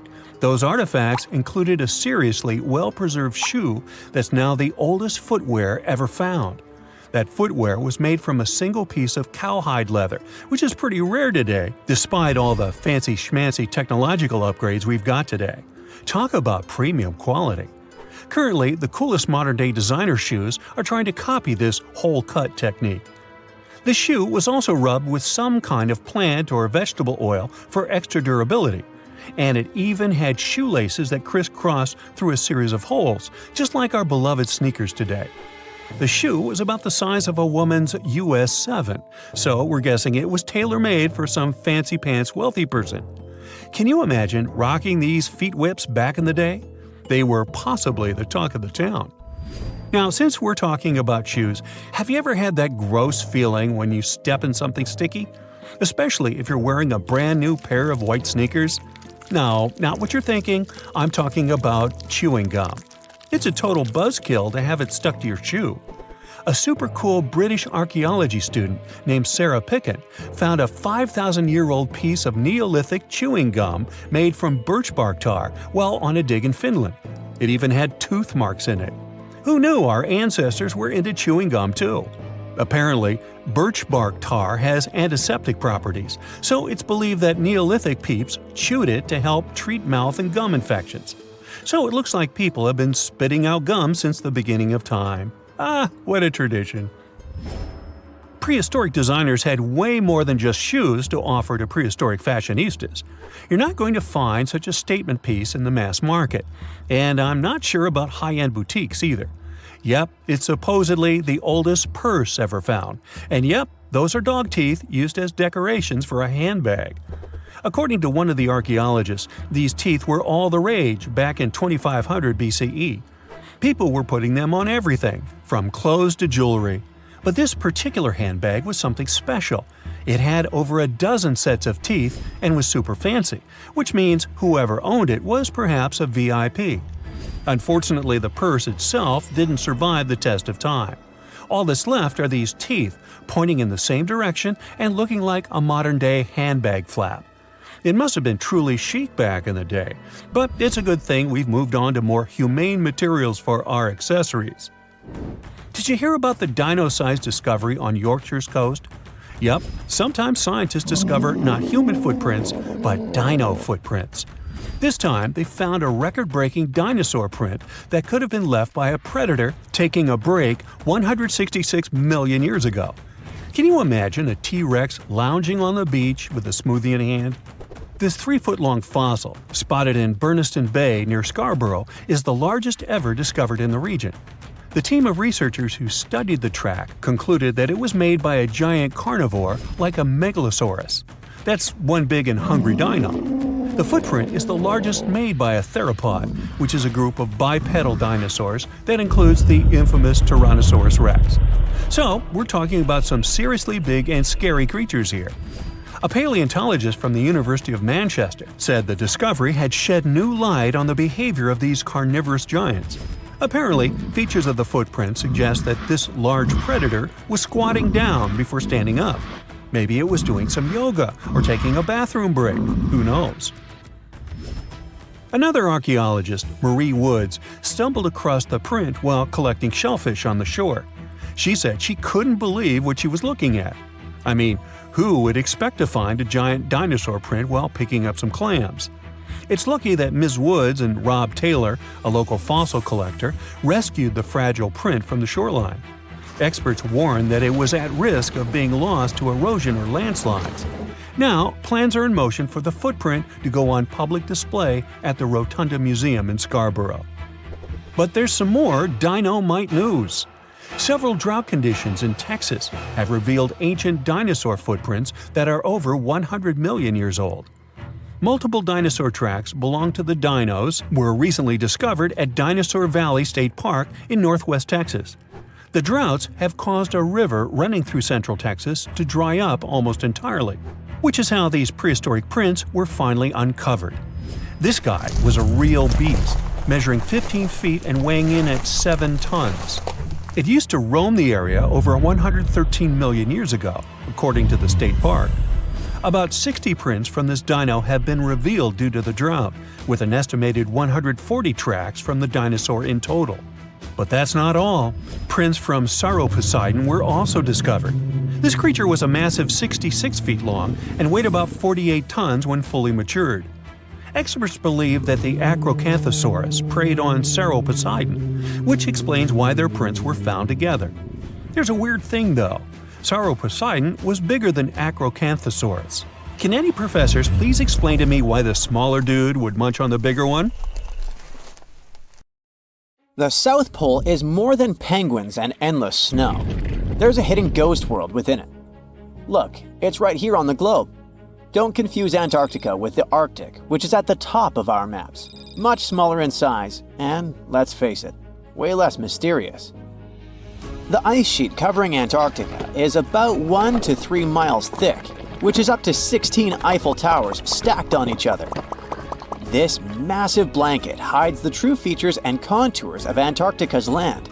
We still don't know much about this mysterious continent, and it is ice and snow that are to blame. We still don't even know the true shape and size of this continent. Mapping Antarctica without some huge shovels is an incredibly hard task. But satellites learned to penetrate the ice with their cameras. And now we know there's actually an enormous, dramatic ancient landscape beneath the snow. The ghost of the past. About 90 million years ago, Antarctica was a much warmer place. It was actually a lush rainforest with tons of plants and probably teeming with life. It even had rivers flowing through it. Then the ice came. This happened about 34 million years ago, during the transition from the Eocene to the Oligocene, when our planet cooled significantly. It was the beginning of one of our several ice ages. The land remained, but now was hidden under ice and snow that got thicker and thicker. To a regular eye, Antarctica turned into a white desert, vast, flat, and featureless. Time went on. This massive ice sheet moved around, smoothing and shifting the ground beneath it. Over the millions of years, it changed what the land looked like. Now, if we looked under the ice, it wouldn't hold any signs of the original South Pole, except for one place. In areas where the ice is especially thick and doesn't move much, like in East Antarctica, it has actually worked the other way around. It became like a super thick blanket that protects the land. Normally, things like wind or rain slowly wear away the ground over time, changing its shape. But since we have this protective ice blanket, it prevents these natural processes from reaching the stuff underneath. So, the ground stayed almost the same for millions of years, like it's been frozen in time. This special area near the Aurora and Schmidt subglacial basins has become the ghost of Antarctica's landscape.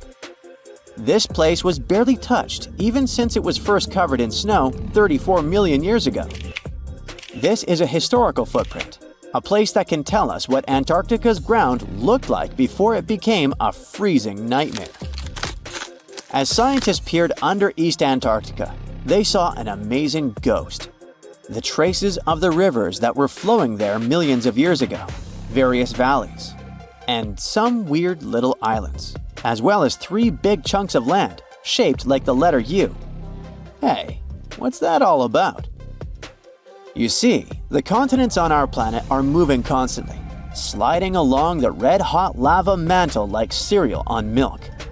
Over history, they came together and broke apart several times. Hundreds of millions of years ago, several continents were a part of one enormous Gondwana.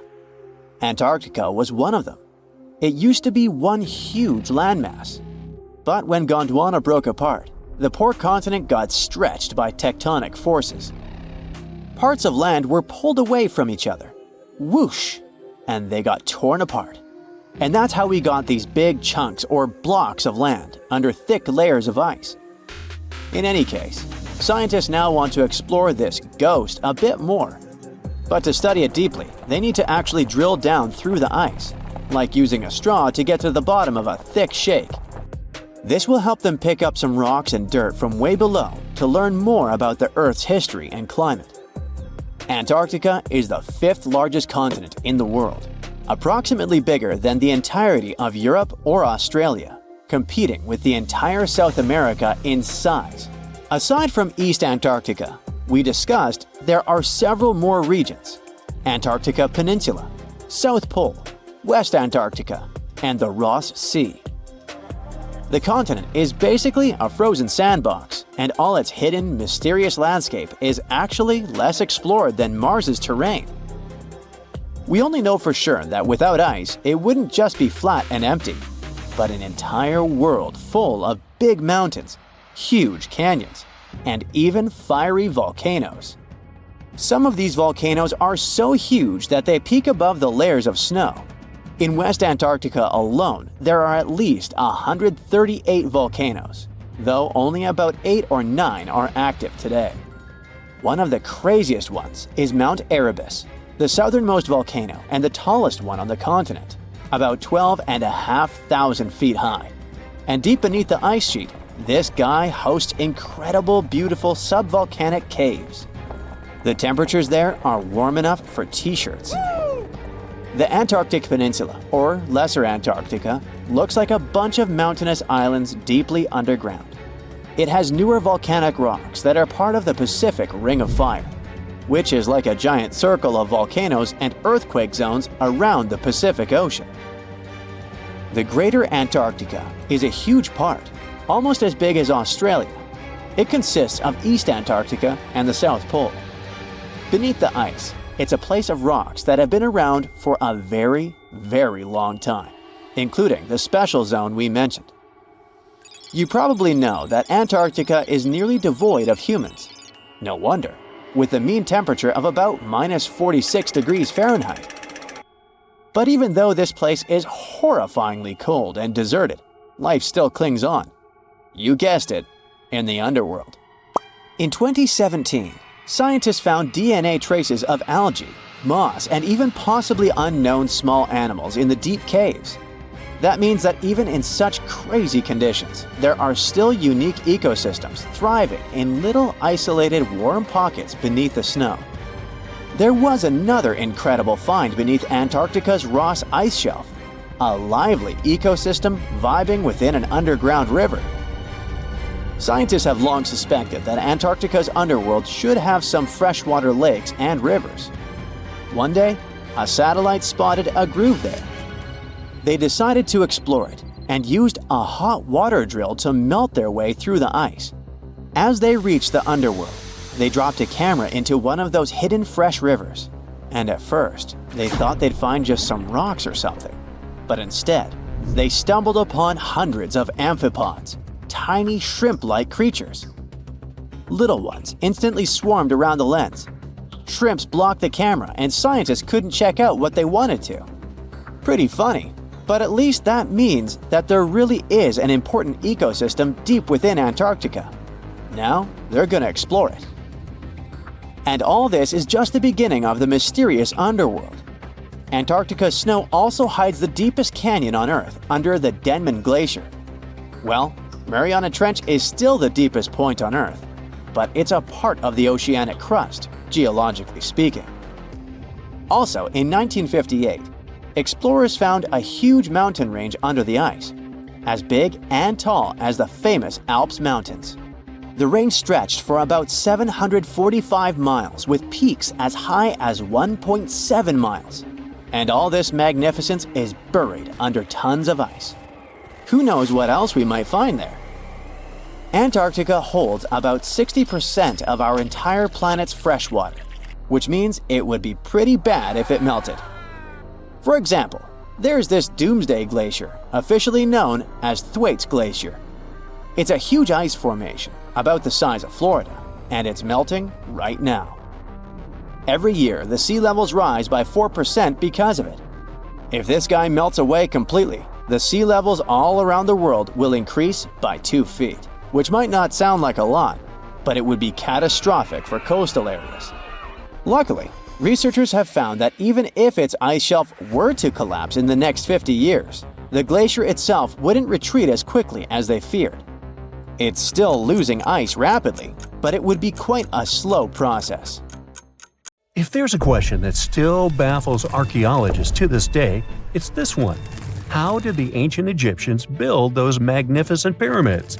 As far as we know today, their resources were quite limited, especially in terms of tools and building materials.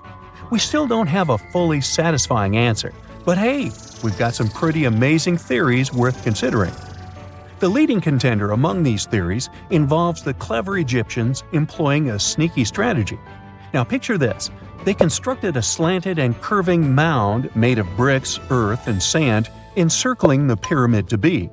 As the pyramid grew taller and taller, they simply increased the height and length of this wacky structure. It's like they were playing an ancient game of Jenga. Now, how did they get those massive stone blocks up there?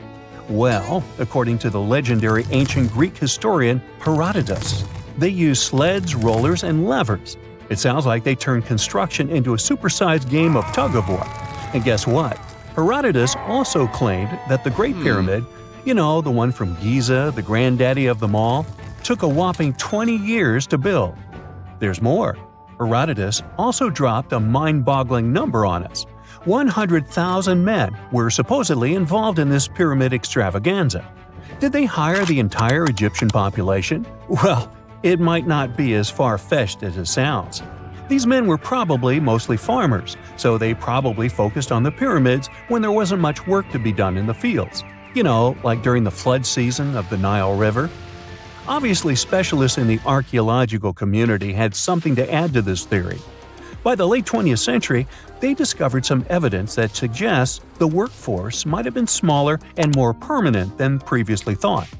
Instead of a massive army of 100,000 pyramid builders, they proposed that a modest crew of around 20,000 workers, accompanied by support personnel like bakers, physicians, and even spiritual leaders, could have gotten the job done. There was also this theory that claimed that the pyramids were actually built from the top downward. It suggested that these colossal structures were nothing more than isolated hills used as quarries. The stones were supposedly drawn from these hills, and over time, competing engineers took charge and transformed them into the iconic pyramids we know today. Now, before you dismiss this theory as a wild fantasy, some folks thought it wasn't completely crazy. After all, there are instances where isolated hills exist, so maybe this theory had a tiny glimmer of truth. Whether it involved ramp building or ingenious work schedules, one thing is clear. Those pyramids have definitely left their mark on history and on our imaginations. Now, speaking of ancient Egyptian mysteries, there's this gigantic unfinished obelisk sitting in ancient Egypt, and scientists are trying to figure out how it was shaped. Now, some people suggest that our industrious ancestors used handheld pounders to get the job done. One expert has a different take on the matter, though. He argues that if we take a closer look at the pattern left behind by the shaping tool, we'll notice something peculiar. The walls of the trenches surrounding the obelisk display a neat and even pattern, which is pretty unlikely if they were pounded away by mere mortal hands. According to this expert, those horizontal striations are usually the result of a tool that takes breaks while removing material, leaving its mark on the surface. But wait, there's more.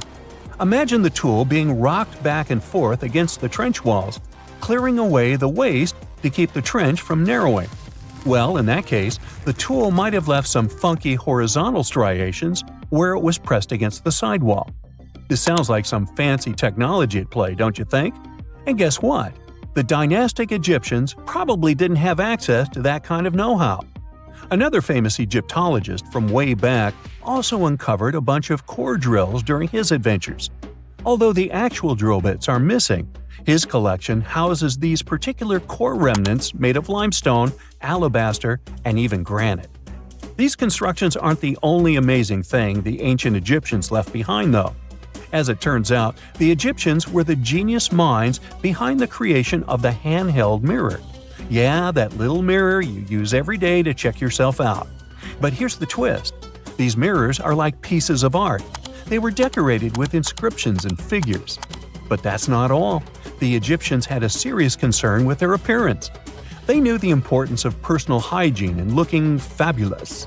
So, in their quest for pearly whites, they invented toothbrushes and toothpaste. Dental problems were pretty common back then, and their smiles weren't exactly all white. Dentistry wasn't their strongest suit, you see. Maybe their minds were distracted by all that pyramid building. So that doesn't mean those ancient toothpaste recipes weren't amazing. One delightful concoction included rock salt, mint, dried iris petals, and pepper.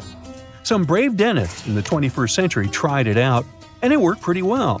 Ground-up ash was also used in another recipe to create a tooth cleansing paste. Mint was missing, so that didn't do much for their breath. That's when the genius Egyptians came up with the world's first breath mints. They made tablets from heated spices like cinnamon, and they mixed it with honey. Now, let's shift gears to home decor, Egyptian style. They surely took ornamentation to the next level. While the concept of decorating furniture started in Mesopotamia, the Egyptians cranked it up a notch. They went all out with different colors of ink and even developed various weights of paper. Oh, and let's not forget about those cute little area rugs we all have in our homes today. Guess who came up with the idea? Yep, the Egyptians. They used the versatile papyrus plant to make those cozy rugs. And speaking of trends, the Egyptians loved their knickknacks. They had an assortment of small figurines in the shapes of cats, dogs, and people. These statues were made from various materials, like simple sun-dried mud to the ultimate bling of gold. It all depended on how loaded you were. The Egyptians were also all about farming, and they knew that clean water was crucial for their crops and animals. That's why they came up with some nifty inventions and techniques to make sure their land was fertile and their plants were happy. First off, they had the genius idea of using ox-drawn plows. They had two types of plows, heavy and light. The heavy plow would strut its stuff, cutting deep furrows in the soil, while the lighter plow followed behind, fluffing up the earth. But they didn't stop there. After plowing, the Egyptians would break up clumps of soil and sow the rows with seeds. To give those seeds a good old squish into the furrows, they'd march their livestock across the field, effectively closing up the furrows. But hey, all that hard work would be pointless if their seeds were as dry as the Sahara. That's where irrigation comes into play. The Egyptians were so good at it that other cultures, like the Greeks and Romans, couldn't help but copy their techniques. Now let's switch gears and talk about the marvelous architecture of ancient Egypt. These folks weren't just skilled farmers, they were also architectural maestros. They built these fancy canals to carry water to farms and villages, and boy, did they know how to make those canals look pretty. Just imagine strolling along a canal lined with ornate structures. The pharaoh Ramesses the Great was quite the overachiever when it came to construction. One of his mind-blowing creations was the construction located at Abu Simbel. This building was designed so that twice a year, the sun would shine directly into it and illuminate the statues of Ramesses. And let's not forget about the corbelled arch. Without this architectural gem, we'd be missing out on some mind-boggling structures like the Great Pyramid. The Egyptians knew how to make things stand tall and proud, thanks to their engineering and construction wizardry. They built grand halls and inner sanctums that make your jaw drop, and some of these temples doubled as astronomical observatories. In 2011, scientists from Chile found a weird-looking fossil in Antarctica that looked like a squashed football. Almost 10 years later, the rock just sat on a shelf in Chile's National Museum of Natural History with no specific label. It went by The Thing in the museum because it looked like something from a science fiction movie. When the scientists finally got their hands on the strange fossil, it turned out it was actually a giant softshell egg from around 66 million years ago. This one is more than 11 inches long and 7 inches wide. A regular chicken egg is just 2.5 inches long, and an ostrich egg is almost 6 inches long for comparison. So, The Thing won the title of the biggest softshell egg ever found and the second largest egg of any animal we know of. The only bigger egg that was ever found was that of the extinct Madagascan elephant bird, which is also 1.5 times as tall as Michael Jordan. The bird, not the egg. The Antarctic egg is also special because it's the first fossil ever found in this part of the world. So, whoever left it there must have been one big creature, probably a giant sea turtle that lived long ago, like a mosasaur. This is surprising because most scientists thought these creatures didn't even lay eggs, so this discovery could change what we know about them. The egg is also unique because it has a thin eggshell and no pores, which is totally different from most dinosaur eggs. It actually looks more like the eggs of lizards and snakes, but it came from a giant creature related to these animals.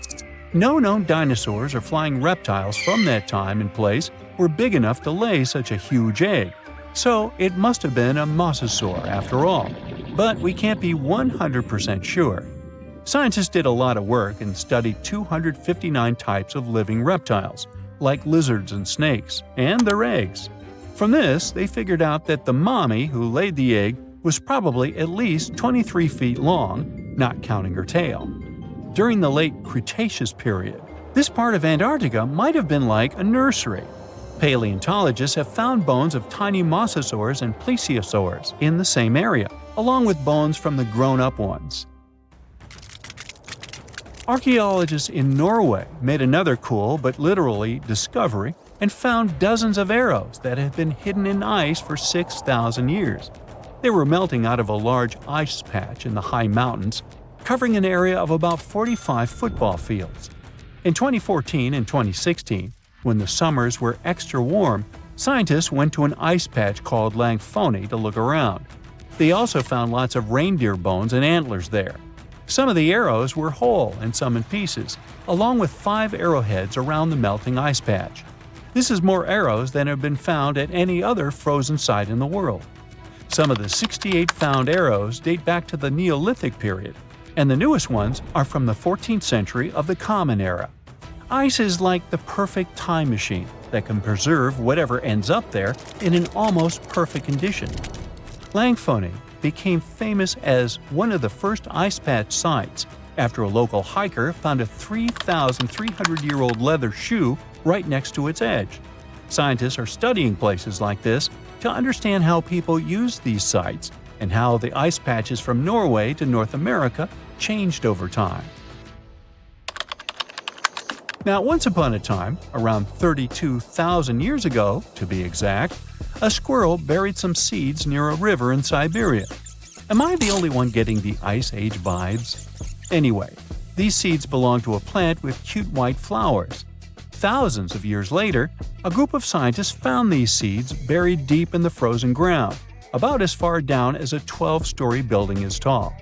The seeds were surrounded by ice and bones of animals like mammoths, bison, and woolly rhinoceroses. The mature seeds had been damaged, maybe by some squirrel, but some of the younger seeds still had good plant parts inside them. The scientists carefully took those out and put them in small containers to help them grow. And here comes the coolest part. They were able to grow the plants. Their flowers were shaped a little differently from the flowers of the same plant that grows today. After a year, the Ice Age plant even made new seeds. Based on this, the scientists suggested that permafrost could be a depository for an ancient gene pool, and we could find extinct species there and bring them back to life. Scientists on an icebreaker in Antarctica were looking for whales but found something way more unusual. The camera behind the ship, which is as heavy as a car, detected 16 million icefish nests on the floor of the Weddell Sea. The nests were located about every 10 inches in all directions and covered an area of 93 square miles, which is slightly bigger than the whole of Washington, D.C. The colony even had a distinct border, which was a line in the sand. The scientists were in the area because they were studying a special spot in the ocean where the water was a little warmer than the water around it. In this warmer water, they found tiny animals called zooplankton near the top. When the young icefish hatch, they swim up to this area to eat the zooplankton before going back down to the seafloor to grow up and have their own offspring. Since there was so much food, it made sense to see icefish in this warm water. But they didn't expect to find such a huge number of icefish nests, much more than anyone had ever seen before. New Zealand's Antarctic Heritage Fund found some old photo negatives in a hut in Antarctica. They turned out to be unique images from the Ross Sea Party. It was a famous failed expedition led by Ernest Shackleton. He wanted to become the first person to cross Antarctica by land, from the Weddell Sea to the Ross Sea, passing through the South Pole. But things went wrong when their ship, the Aurora, was blown out to sea. They had to use the hut from another explorer, Captain Robert Falcon Scott. His goal was to be the first person to reach the North Pole, but sadly, he didn't succeed either. The negatives were made of cellulose nitrate and were found stuck together in the small box. The Trust took the negatives back to New Zealand, where they carefully separated them and discovered 22 hidden images. Many of the photos were damaged, but the Trust could still recognize some familiar places around McMurdo Sound, a well-known area in Antarctica. No one knows for sure who took the pictures. In December 2021, some scientists noticed a strange mark on the Larsen Ice Shelf, a giant sheet of ice off the eastern coast of Antarctica. They thought it might be a river flowing under the ice, so they drilled down over 1,600 feet to check it out. They expected to find water, but they didn't expect to see that the water was full of fast-moving creatures called amphipods. The scientists also found that the water in the underground river had unusual layers of currents moving in different directions, which they still don't fully understand. Another surprising thing happened during their research. On December 20th of the same year, a volcano erupted far away in Tonga, and the pressure waves from the eruption were detected all the way down in the ice river in Antarctica. It shows how everything on our planet is connected, even in the most distant places. Tartessos, a mysterious, highly developed society that once flourished and then, without any warning, suddenly disappeared. Moreover, before they were completely gone, they performed some strange rituals, as if they were trying to save themselves from something. But what happened to these people? Let's try to find out. Let's go to the southwest of Spain, to about 2,500 years ago. Once, there was a beautiful city here, a trade center of Tartessos. Imagine the temple in the middle of a deserted town. A breathtaking, monumental two-story building. There's a thick smell of frying meat in the air, and the smoke from its frying rises high into the sky, covering the patterns of the sanctuary. The sun has already set, and it's time to prepare for the ritual. We enter the ancient monumental hall. Inside, hundreds of people gather around a long wooden table lined with delicate ceramics and bronze bowls. They feast and drink. These people have much more fun than the animals outside the building. These animals are being prepared for the ritual. Horses, cows, pigs, donkeys, even dogs. All of them were brought here to appease the deities. And what happens after the ritual itself is even crazier. At the end of the ceremony, people take torches and set fire to the whole building. Everything turns to ashes and coals, and when the last embers fade away, they take shovels and begin to bury this place. It will take them at least several days to bury the former sanctuary under piles of earth. They work tirelessly. In some places, the thickness of the layers of mud and clay will reach almost 14 feet. And then, these people, the last known Tartessians, just leave this place and disappear from our world forever. But what just happened? Why did they even do all this? Let's start from the beginning.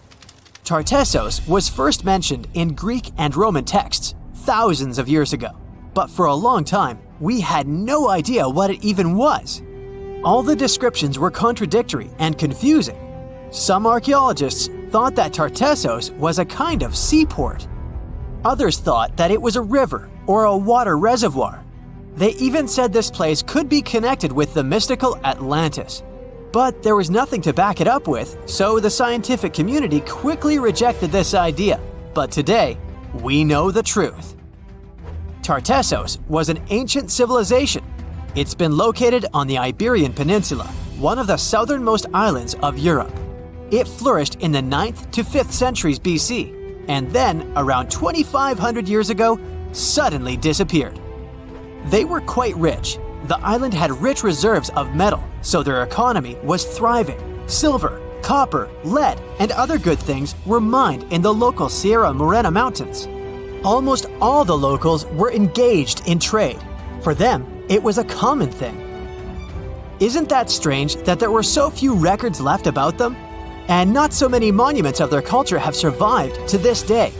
In total, throughout Spain, scientists were able to collect around 20 archaeological finds related to Tartessos.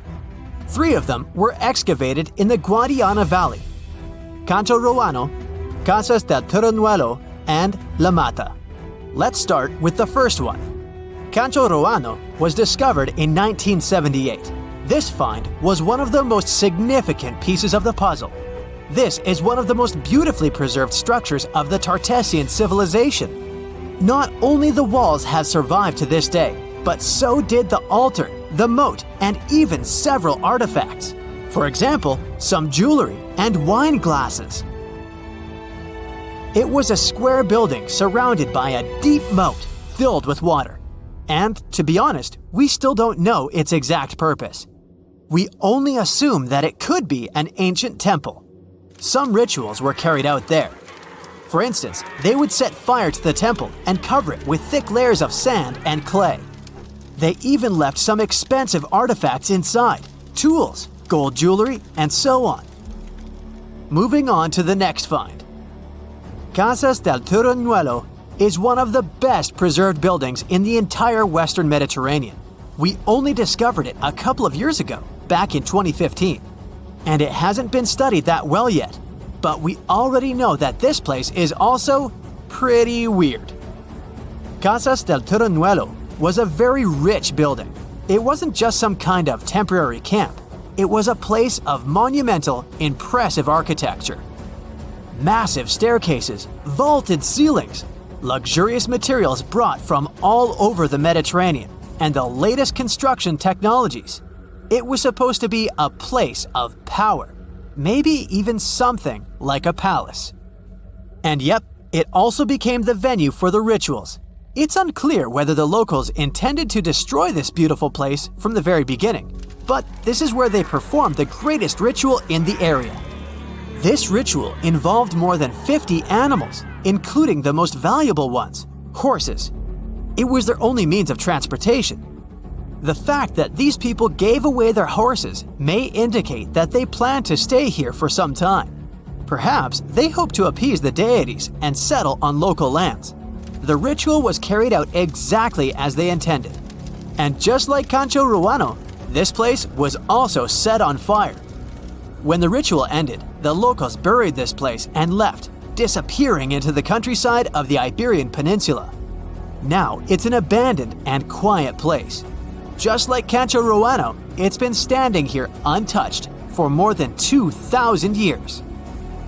The last find is La Mata, which was discovered much earlier than the other two, back in 1930. The resemblance between all of them was striking. La Mata had the same fate. It was burned and forgotten for centuries. All of this is very strange and mysterious. It seems like the locals were fleeing from something. Perhaps something happened that made them start building these banquet halls and arranging large-scale rituals. They thought that their deities turned away from them and tried to appease them. But unfortunately, it didn't work. As a result, they were forced to leave their temples and soon disappeared altogether forever. And by the way, why did they disappear at all? Well, this is another mystery of this civilization. One of the most important questions is, did they know that they were going to disappear? Or was it something unexpected? Did they suffer some kind of sudden catastrophe from which they were trying to escape? Or something else? Scientists have several theories on this. The first theory says that there may have been several major earthquakes and subsequent tsunamis in this region. These natural disasters destroyed local settlements and severely demoralized the survivors. Perhaps they were looking for salvation from this. Another theory is that there were some problems with trading. Since they were rich in metal and lived off their economy, any problems in it could lead to big troubles. If they had some kind of mining crisis, then relations between different nations could worsen greatly, and things could get pretty nasty. The truth probably lies somewhere in the middle. The most current theory says that around the 6th century BC, a large-scale tsunami hit the port. This greatly damaged the economy, which worsened the relationship between Tartessos and its neighbors. In any case, this seems to be speculation. This place is like a dream come true for archaeologists. It stores a huge amount of information and secrets that we have yet to unravel. The Tartessians had no idea that by burying their artifacts, they were making a real gift to the scientists of the future. And while scientists continue to study them, we can check out the stuff they have already discovered. History lovers can see Tartessian tools, horse figurines, and decorated ivory in the Archaeological Museum of Badajoz. Let's hope that in the future, scientists will learn more interesting things about this civilization, and we'll finally find out what happened to them. Something exciting and kinda unexpected popped out among the rocks of the Ica Valley in Peru. The bones of a really old whale that lived almost 40 million years ago. At first, no one was really impressed because the bones they found were big and weirdly shaped, so people just thought they were looking at giant boulders. I mean, that's cool too, but things got way better when they realized those were the remains of a very large, ancient animal that roamed along the coast of ancient Peru. Plus, it was probably the heaviest creature that ever lived. Sorry, blue whale, I know you worked hard to get to the top. The length of over 100 feet and weight of more than 200 tons brought you the status of the biggest animal on our planet. But it seems you've held the title long enough. Time to hand it over to our next candidate, and that one's really gigantic. This ocean beast was probably shorter than the blue whale, but heavier, with a weight that could be between 93 tons and 370 tons. If it's closer to the higher number, it'll make Paracetus the biggest animal ever known to have lived on Earth. And it seems its weight was the result of having extremely thick, dense bones. You can see such bones today in manatees or some other early whales. Dense bones are a great tool for such marine mammals. This feature makes them heavy and allows them to stay submerged most of the time. But at the same time, if their body was too heavy, they would end up sinking all the time, and they would waste too much energy to move back up to the surface. So, to avoid sinking, marine mammals need to have enough lighter tissues, like muscles and fat, to help them float in the water without using too much energy. Now, scientists didn't have the whole skeleton, which makes it hard to tell how big the animal was. But they used the ratio of the heavy bones to the lighter tissues in other marine mammals to estimate the overall weight of this giant ancient whale. Experts found these fossils about 13 years ago and spent the next decade freeing the whale from the rock. Its anatomy and age showed this whale was a cousin of Basilosaurus, a whale that had a long snout full of sharp teeth, and a sleek body similar to that of an eel. Even if Paracetus wasn't bigger than the blue whale, it was still a giant that ruled the ocean depths. Unlike modern whales, there's a possibility that this ancient fellow was a predator that liked to go after bigger prey.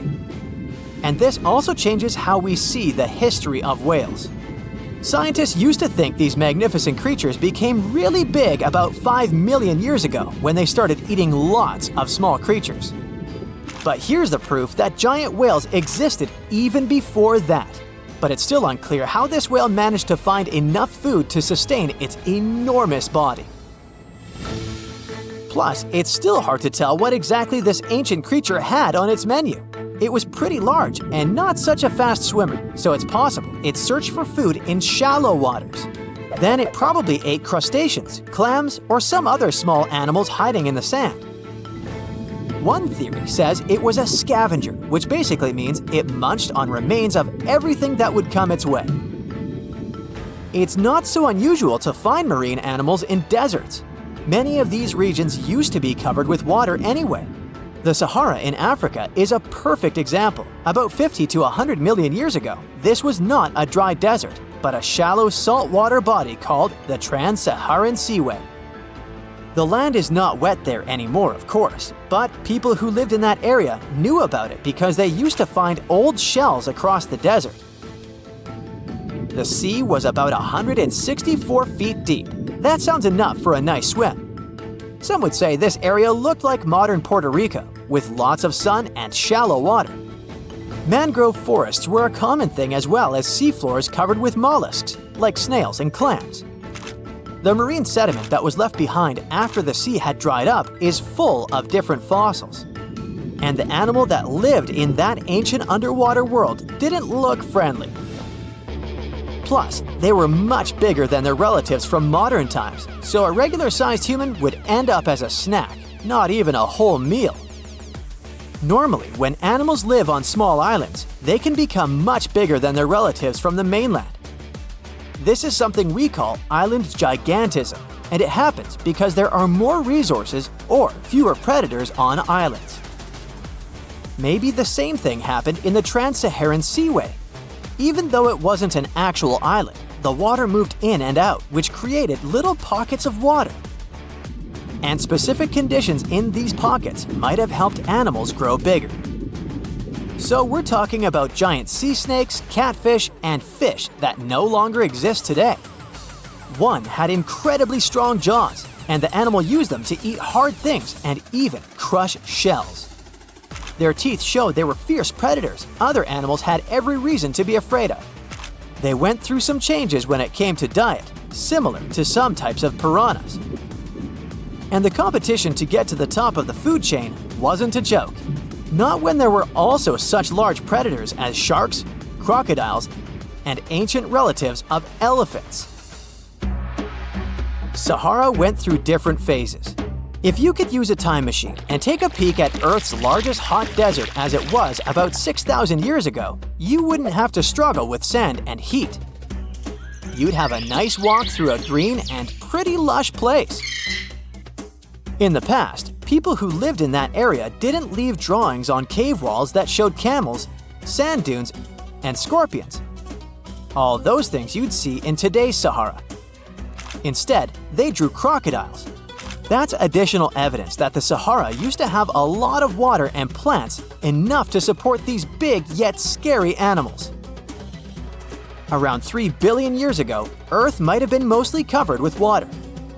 Today, it's about 71% of its surface, but it seems that our planet used to be a giant ocean world with no continents at all, just some scattered islands.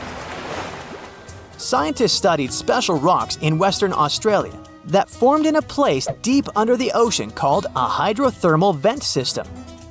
To explain this better, it's important to mention two common oxygen types, O16 and O18.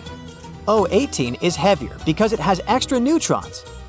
O16 evaporates from water more easily, and as researchers studied an old ocean floor, they found a lot of O18, more than in today's oceans.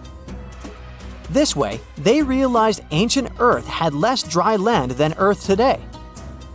Australia is a good spot to conduct these studies because a long time ago, it also used to be a beautiful place with large animals and lush rainforests. But as time went by, the land became drier and Australia had more deserts formed, such as the Great Victoria Desert. Rainforest remained only on the edges of the continent. What happens with deserts across the globe is called desertification. That's when land that used to be good for growing things turns into a desert or something similar. Our planet changes over time, together with its climate. But desertification also happens because of human activities, like mining, farming, and building cities. And when land turns into a desert, it's a problem because it can't support people and animals anymore. Food doesn't grow there. There's not enough clean water, and animals lose their homes. To help with this problem, there's a plan many countries agreed to. They decided to work with farmers to take care of the land, fix damaged areas, and manage water better. All in all, to make our planet a better place for life. The South Pole is more than penguins and endless snow. There's a hidden ghost world within it. Look, It's right here on the globe. Don't confuse Antarctica with the Arctic, which is at the top of our maps. Much smaller in size, and, let's face it, way less mysterious. The ice sheet covering Antarctica is about 1 to 3 miles thick, which is up to 16 Eiffel Towers stacked on each other. This massive blanket hides the true features and contours of Antarctica's land. We still don't know much about this mysterious continent, and it is ice and snow that are to blame. We still don't even know the true shape and size of this continent. Mapping Antarctica without some huge shovels is an incredibly hard task. But satellites learned to penetrate the ice with their cameras. And now we know there's actually an enormous, dramatic ancient landscape beneath the snow. The ghost of the past. About 90 million years ago, Antarctica was a much warmer place. It was actually a lush rainforest with tons of plants and probably teeming with life. It even had rivers flowing through it. Then the ice came. This happened about 34 million years ago, during the transition from the Eocene to the Oligocene, when our planet cooled significantly. It was the beginning of one of our several ice ages. The land remained, but now was hidden under ice and snow that got thicker and thicker. To a regular eye, Antarctica turned into a white desert, vast, flat, and featureless. Time went on. This massive ice sheet moved around, smoothing and shifting the ground beneath it. Over the millions of years, it changed what the land looked like. Now, if we looked under the ice, it wouldn't hold any signs of the original South Pole, except for one place. In areas where the ice is especially thick and doesn't move much, like in East Antarctica, it has actually worked the other way around. It became like a super thick blanket that protects the land.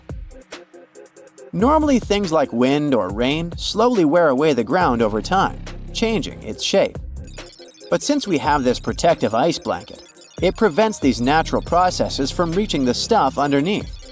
So, the ground stayed almost the same for millions of years, like it's been frozen in time. This special area near the Aurora and Schmidt subglacial basins has become the ghost of Antarctica's landscape. This place was barely touched even since it was first covered in snow 34 million years ago. This is a historical footprint, a place that can tell us what Antarctica's ground looked like before it became a freezing nightmare. As scientists peered under East Antarctica, they saw an amazing ghost. The traces of the rivers that were flowing there millions of years ago, various valleys, and some weird little islands, as well as 3 big chunks of land shaped like the letter U. Hey, what's that all about? You see, the continents on our planet are moving constantly, sliding along the red-hot lava mantle like cereal on milk. Over history, they came together and broke apart several times. Hundreds of millions of years ago, several continents were a part of one enormous Gondwana. Antarctica was one of them. It used to be one huge landmass. But when Gondwana broke apart, the poor continent got stretched by tectonic forces. Parts of land were pulled away from each other. Whoosh! And they got torn apart. And that's how we got these big chunks or blocks of land under thick layers of ice. In any case, scientists now want to explore this ghost a bit more. But to study it deeply, they need to actually drill down through the ice, like using a straw to get to the bottom of a thick shake. This will help them pick up some rocks and dirt from way below to learn more about the Earth's history and climate. Antarctica is the 5th largest continent in the world, approximately bigger than the entirety of Europe or Australia, competing with the entire South America in size. Aside from East Antarctica, we discussed there are several more regions: Antarctica Peninsula, South Pole, West Antarctica, and the Ross Sea. The continent is basically a frozen sandbox, and all its hidden, mysterious landscape is actually less explored than Mars's terrain. We only know for sure that without ice, it wouldn't just be flat and empty, but an entire world full of big mountains, huge canyons, and even fiery volcanoes. Some of these volcanoes are so huge that they peak above the layers of snow. In West Antarctica alone, there are at least 138 volcanoes, though only about 8 or 9 are active today. One of the craziest ones is Mount Erebus, the southernmost volcano and the tallest one on the continent, about 12,500 feet high. And deep beneath the ice sheet, this guy hosts incredible, beautiful subvolcanic caves. The temperatures there are warm enough for t-shirts. The Antarctic Peninsula, or Lesser Antarctica, looks like a bunch of mountainous islands deeply underground. It has newer volcanic rocks that are part of the Pacific Ring of Fire, which is like a giant circle of volcanoes and earthquake zones around the Pacific Ocean. The Greater Antarctica is a huge part, almost as big as Australia. It consists of East Antarctica and the South Pole. Beneath the ice, it's a place of rocks that have been around for a very, very long time, including the special zone we mentioned. You probably know that Antarctica is nearly devoid of humans. No wonder, with a mean temperature of about -46 degrees Fahrenheit. But even though this place is horrifyingly cold and deserted, life still clings on. You guessed it, in the underworld. In 2017, scientists found DNA traces of algae, moss, and even possibly unknown small animals in the deep caves. That means that even in such crazy conditions, there are still unique ecosystems thriving in little isolated warm pockets beneath the snow. There was another incredible find beneath Antarctica's Ross Ice Shelf, a lively ecosystem vibing within an underground river. Scientists have long suspected that Antarctica's underworld should have some freshwater lakes and rivers. One day, a satellite spotted a groove there. They decided to explore it and used a hot water drill to melt their way through the ice. As they reached the underworld, they dropped a camera into one of those hidden fresh rivers. And at first, they thought they'd find just some rocks or something. But instead, they stumbled upon hundreds of amphipods, tiny shrimp-like creatures. Little ones instantly swarmed around the lens. Shrimps blocked the camera and scientists couldn't check out what they wanted to. Pretty funny, but at least that means that there really is an important ecosystem deep within Antarctica. Now, they're gonna explore it. And all this is just the beginning of the mysterious underworld. Antarctica's snow also hides the deepest canyon on Earth under the Denman Glacier. Well, Mariana Trench is still the deepest point on Earth, but it's a part of the oceanic crust, geologically speaking. Also, in 1958, explorers found a huge mountain range under the ice, as big and tall as the famous Alps Mountains. The range stretched for about 745 miles with peaks as high as 1.7 miles. And all this magnificence is buried under tons of ice. Who knows what else we might find there? Antarctica holds about 60% of our entire planet's fresh water, which means it would be pretty bad if it melted. For example, there's this Doomsday Glacier, officially known as Thwaites Glacier. It's a huge ice formation, about the size of Florida, and it's melting right now. Every year, the sea levels rise by 4% because of it. If this guy melts away completely, the sea levels all around the world will increase by 2 feet, which might not sound like a lot, but it would be catastrophic for coastal areas. Luckily, researchers have found that even if its ice shelf were to collapse in the next 50 years, the glacier itself wouldn't retreat as quickly as they feared. It's still losing ice rapidly, but it would be quite a slow process. Lake Michigan is one of the largest and most mysterious freshwater lakes in the United States. And now, deep inside it, scientists have stumbled upon something unexplainable. Vast, round craters scattered all across the lake's floor. It all started in 2022. A team of researchers wanted to map the lake's bottom and look for some shipwrecks. At first, they were sure it's going to be just some typical rocky terrain or sandy patches. But what they saw on their sonar screens stopped them cold. Strange, circular shapes that looked almost too perfect to be natural. They were hiding about 500 feet beneath the surface. in places where the water turns dark and impenetrable. Those guys are huge, ranging from 300 to 600 feet wide. They also plunge nearly 40 feet deep. And there are dozens of them, neatly arranged like some footprints. But the team had no idea what these things were. Then, in August 2024, the mystery only deepened. Using a remotely operated vehicle, they got a closer look at these formations. There were about 40 of them. No one had ever seen anything quite like this before in the Great Lakes. What could have created those craters? Could they be ancient? Perhaps remnants of some geological event lost to time? If that's the case, it's weird how long these holes have likely been sitting there, undisturbed. Theories started popping up. One possibility was that they could be sinkholes or dolines. Those are basically holes that suddenly appear in the ground when the surface layer collapses. The rock beneath the surface, often made of limestone, gets slowly dissolved by water over time, creating voids underground. When the surface of those voids can no longer hold its own weight, it caves in, and this forms a hole. Think of it like when you poke a straw through the lid of a drink. Sinkholes can be small dips or huge, spanning up to 2,000 feet. They can happen gradually or all at once. Sometimes they can swallow entire cars or even buildings. And Lake Michigan sits on limestone bedrock.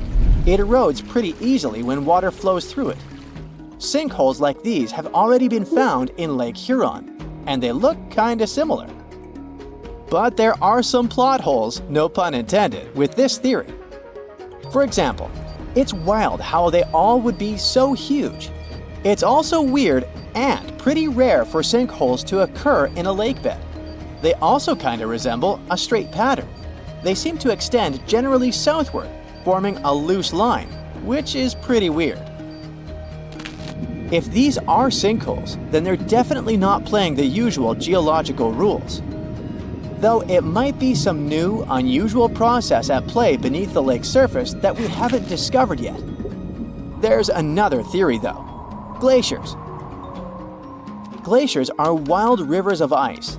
They covered much of the Earth during the last ice age, and they're incredibly powerful.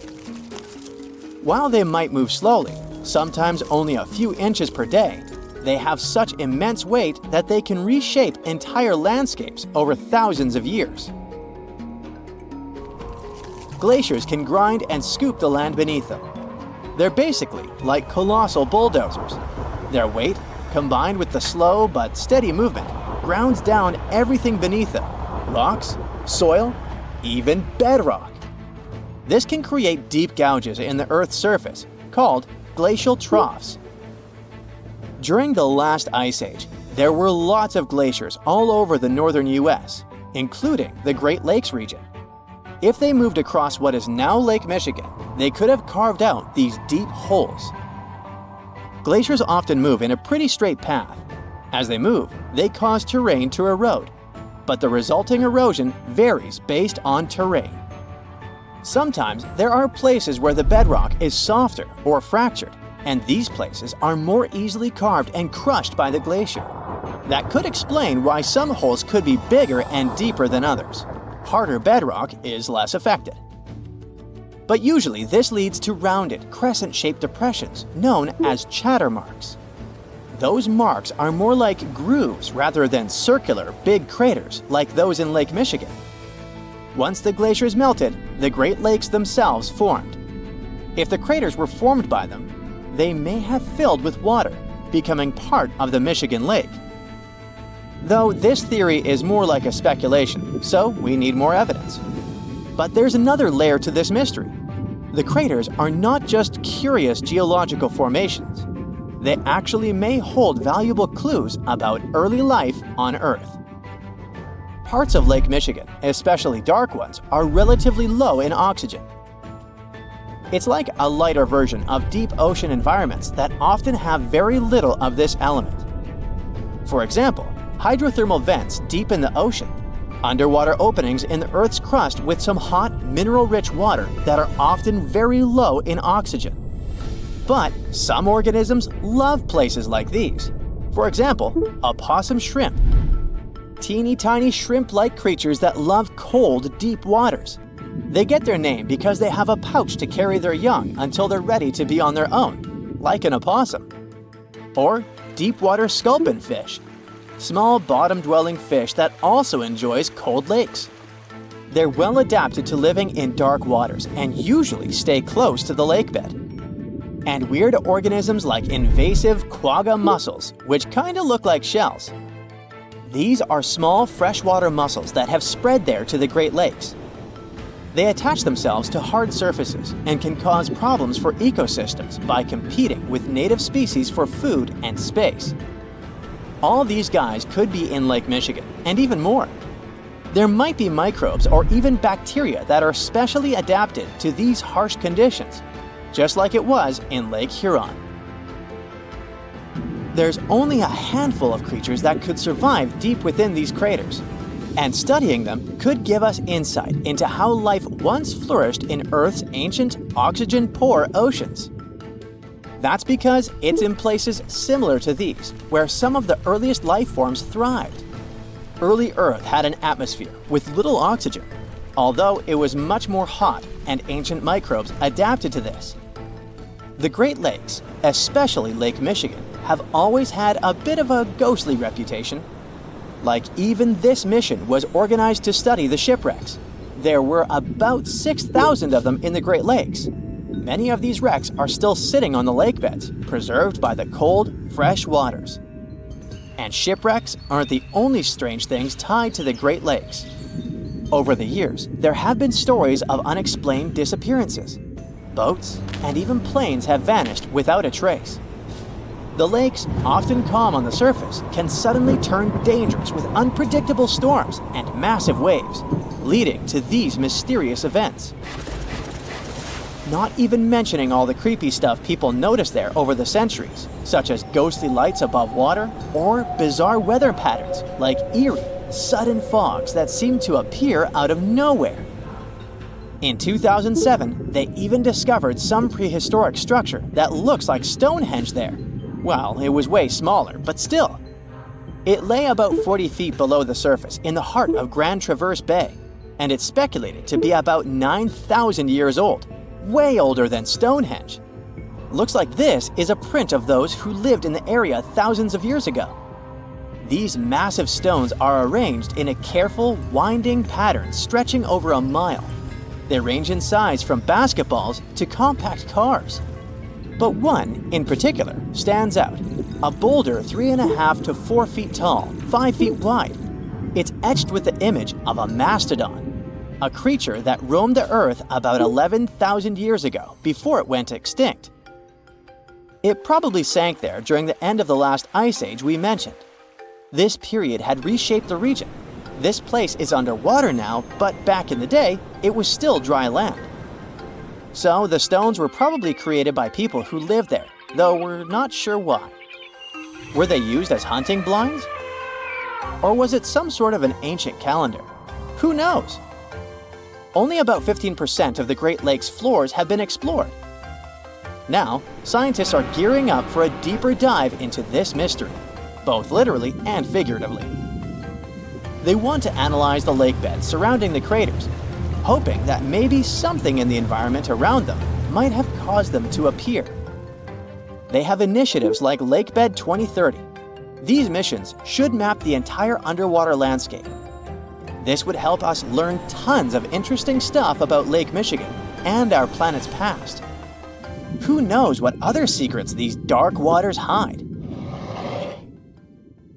It happened 66 million years ago. Hey, it could have been September. A massive asteroid slammed into Earth, bringing along chaos and devastation. The tragic aftermath of the terrifying collision led to the extinction of dinosaurs. Yes, I'm talking about the Chicxulub asteroid that left a massive crater in Mexico and changed life on Earth forever. And now, it turns out it wasn't the only cosmic rock to hit our planet during that time. Scientists have just confirmed there was another asteroid. This second space rock wasn't as big as Chicxulub, but it still packed a punch. it crashed to the ground off the coast of West Africa, smashing into the ocean and leaving a crater called the Nader crater. And tell you what, it wasn't a small splash. The impact was so powerful, it triggered a whole tsunami. It was more than 2,600 feet high, almost as high as the Burj Khalifa, the tallest man-made structure in the world. But how did we come to the conclusion that there was a second impact? Well, this researcher spotted the Nader crater in 2022. Dr. Nicholson was looking for some high-tech scans of the ocean floor when he noticed a massive 5.5-mile-wide depression under almost 1,000 feet of water. Well, he thought it could be an asteroid impact crater, but at the time, the evidence he had wasn't solid. But now, scientists have confirmed that this is the real deal. A second asteroid did hit Earth during the dinosaur extinction era. Now, let's see how they figured all this out. For one thing, there were those super high-resolution 3D seismic images. They allowed researchers to peel back layers of the ocean floor and get a crystal-clear look at the crater. It was like going from a blurry old ultrasound to the kind of 3D scans where you can see every little feature. Their findings confirm that the crater was left by an asteroid, somewhere between 1,500 to 1,640 feet wide. And it didn't just create a hole in the ground. The impact was so intense that it produced a central peak, formed escalating ridges around the crater, and even left a damage zone that stretched out for thousands of miles. Using those super detailed images, the scientists have managed to reconstruct what happened right after the asteroid hit the surface of our planet. First, it slammed into the ocean, creating an initial bowl-shaped crater. As the shockwave spread, the seabed was shaken so violently that it triggered landslides, and the soft sediment surrounding the crater collapsed inward, creating a noticeable brim. As you already know, the impact also triggered a tsunami, and it was so shockingly powerful that its waves didn't just go outward, they actually turned back towards the crater, leaving huge scars on the ocean floor. And this wasn't just one big wave. No, it was a whole series of them, a train of tsunamis smashing everything in their path. Now, this second asteroid impact is a huge deal for scientists.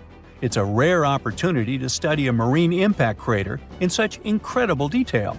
There are only about 20 confirmed marine craters in the world, and none of them have been captured with this level of precision before. Plus, this data allows scientists to test new ideas about how craters form in water. You see, unlike craters on land, marine craters are hidden under layers of sediment, which makes them tricky to study. But with this new 3D imaging, we can look at the crater in all its layers. It's like slicing into a cake to see what's inside. Dr. Nicholson and his team are now dreaming of drilling into the crater and recovering samples from deep below the ocean floor. This would allow them to measure the shock pressure during the impact and figure out what happened in the minutes, hours, and days following the collision. Of course, the Chicxulub asteroid is still the star of the show when it comes to the dinosaurs' extinction. This space traveler was giant, somewhere between 6 and 9 miles wide. It hit Earth at a devastating angle, sending vaporized rock and gas into the atmosphere. It caused an impact winter that lasted for 15 years, because all that stuff blocked out the sun and plunged Earth into darkness. Now, probably the most intriguing thing is that some experts think the Nader asteroid might have been a chunk that had broken off from Chicxulub before it hit Earth. It's still just a theory, but if true, it could mean that Earth got hit by a double whammy from space. Now, let's travel back in time to the year 1908 in Siberia. Look around. You see nothing but trees and rivers. And suddenly, a huge object, around 150 to 300 feet in diameter, dashes through the Earth's atmosphere. Is it a comet? An asteroid? Scientists aren't sure. What they do know for sure is that this intruder blew up in the sky over Tunguska, leading to one of the most powerful blasts in recorded history. It completely leveled the forest below, knocking out 80 million trees over an area of around 830 square miles. And that's an area larger than that of cities like Los Angeles or New York. The trees were literally flattened, and their trunks were stripped of branches. They were also arranged in a bizarre radial pattern around the epicenter. But what if this explosion had happened over a city? Every single building would have been destroyed, and countless lives would have been lost. Luckily, this disaster occurred in a super remote part of Siberia. The creepiest thing, though? When scientists finally reached the area years later, they found no impact crater. No wonder it led to even more mystery. The most logical explanation is that when the object went off in the sky, probably around 3 to 6 miles above the ground, it blew up before it could hit the ground, and still, it didn't stop the blast from leveling an entire forest. Fast forward to 2013 and another mind-blowing event, this time over a much more populated area, the city of Chelyabinsk. It was a regular February morning when an asteroid about 60 feet in diameter entered Earth's atmosphere, lighting up the sky. It was moving at a staggering speed of around 43,000 miles per hour. It blew up in midair, about 18 miles above the city. It was a horrific view, but luckily, the asteroid disintegrated high enough in the atmosphere without hitting the ground. If it had touched down, the city would have been in big trouble, because even though there was no direct impact, the explosion still created a shockwave that tore through the atmosphere, hitting the ground with enough force to shatter windows all over the place. The blast damaged around 7,200 buildings, but fortunately, there were no direct fatalities. Still, it was a major wake-up call. This wasn't just some far-off cosmic event like Tunguska. This asteroid exploded over a modern populated area, and the damage was very real. The good news? Scientists are getting better at spotting such objects before they get too close. Space agencies around the world, like NASA, are tracking near-Earth objects to figure out which ones could pose a risk. But as we can see from these two events, sometimes space rocks can still sneak up on us. And while the chances of a major impact are low, the stakes are really high. At the moment, there's one asteroid that NASA's keeping an eye on. It's called Bennu, and it's about the same size as the Nader impactor. Bennu is considered one of the most hazardous objects in near-Earth orbit.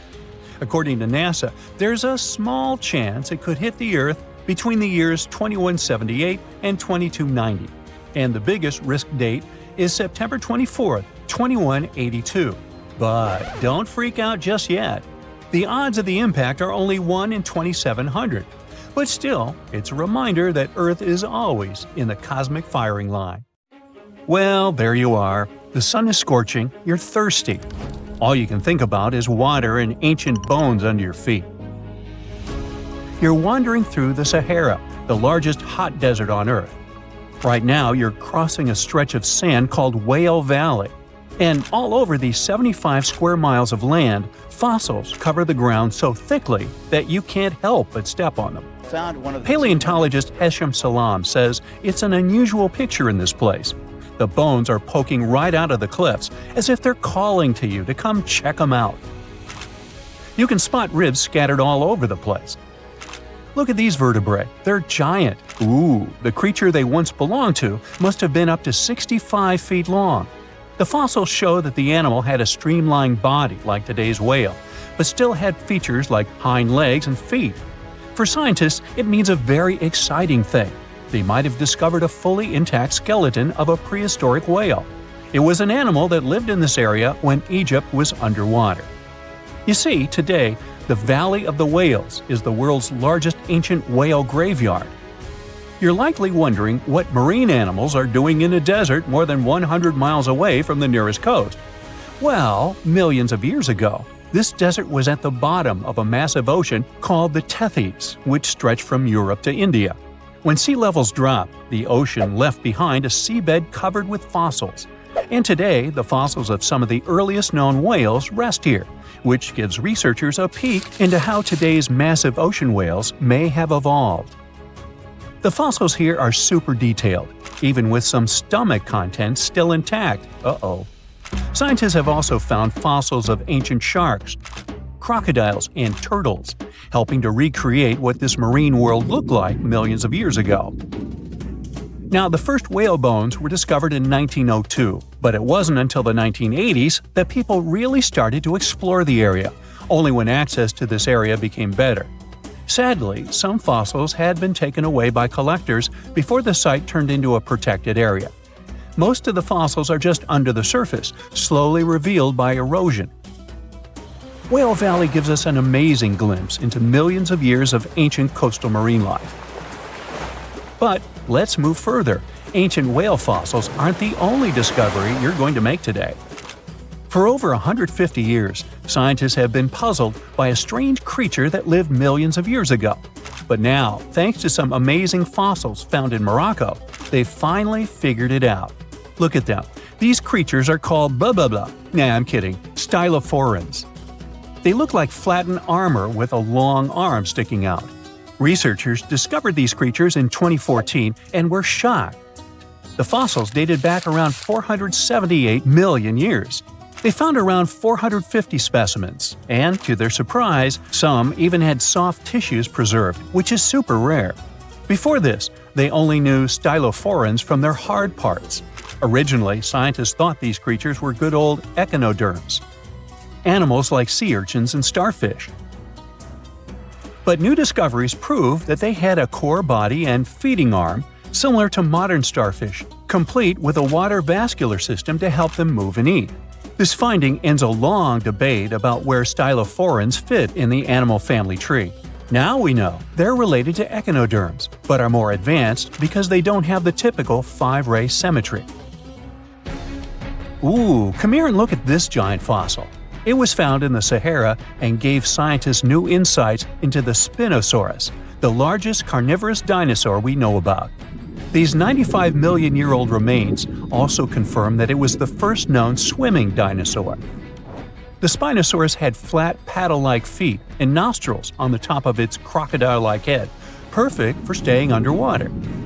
It was a pretty weird dinosaur with a long neck, trunk, tail, and a 7-foot sail on its back, so it must have spent a lot of time in the water. At over 50 feet long, Spinosaurus might have been even larger than T-Rex.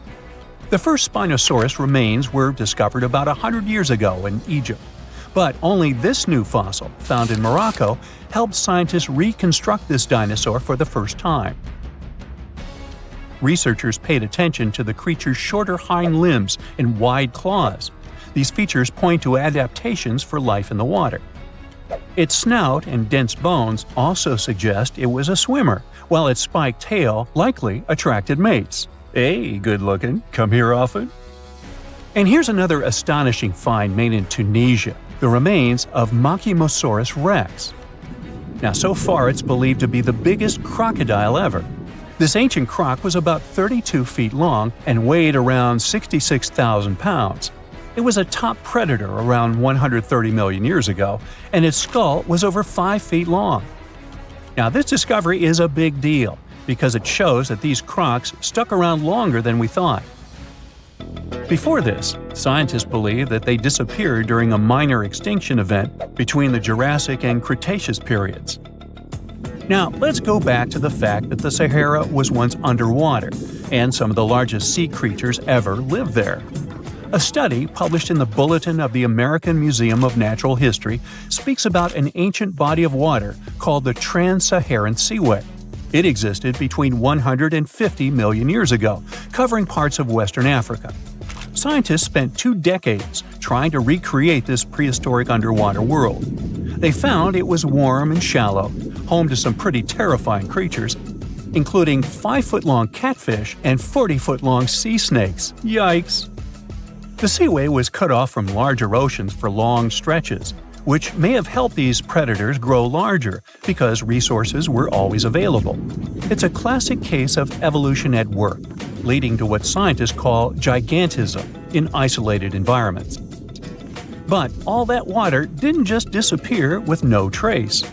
Under the sands of the Sahara, scientists have discovered a massive ancient lake, which they're calling a megalake. Makes sense?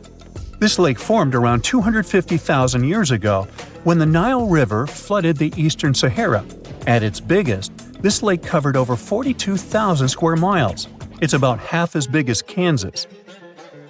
They also found evidence of a smaller lake, 93 miles west of the Nile, at a slightly lower level and covering 18,600 square miles. All of this adds to growing evidence that once, North Africa had many lakes that might have created migration routes, helping early humans move across the continent.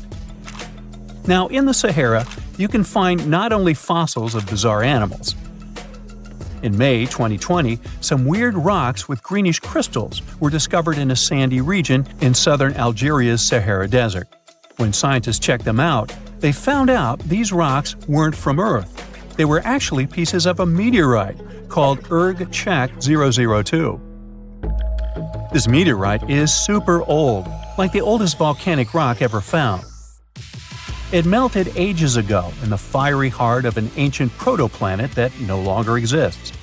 Researchers had recently published a study in Nature Communications, revealing that they have analyzed lead and uranium isotopes in Richat 002 and found out it's more than 4.5 billion years old. Another cool discovery made in the Sahara is quite unexpected. A few years ago, scientists found what they think are the world's oldest colors, and they're bright pink. These pigments were uncovered from rocks that are around 1.1 billion years old in the Sahara Desert. The colors came from microscopic organisms, as animals didn't exist back then. The discovery was made by a PhD student who crushed the ancient rocks and analyzed the pigments. These pink pigments are actually ancient chlorophyll from photosynthetic organisms that lived in an ocean that's long gone. Researchers are now sure that this finding could help explain why larger, complex creatures showed up much later in Earth's history. Before these colors were discovered, scientists didn't know what was missing in the food chain that delayed the evolution of larger animals. Now they understand that tiny cyanobacteria were at the bottom of that chain. Apparently, this discovery is not just about finding some old pink stuff. Scientists believe it's a breakthrough in understanding the history of life on Earth. That's it for today. So hey, if you pacified your curiosity, then give the video a like and share it with your friends. Or if you want more, just click on these videos and stay on the bright side.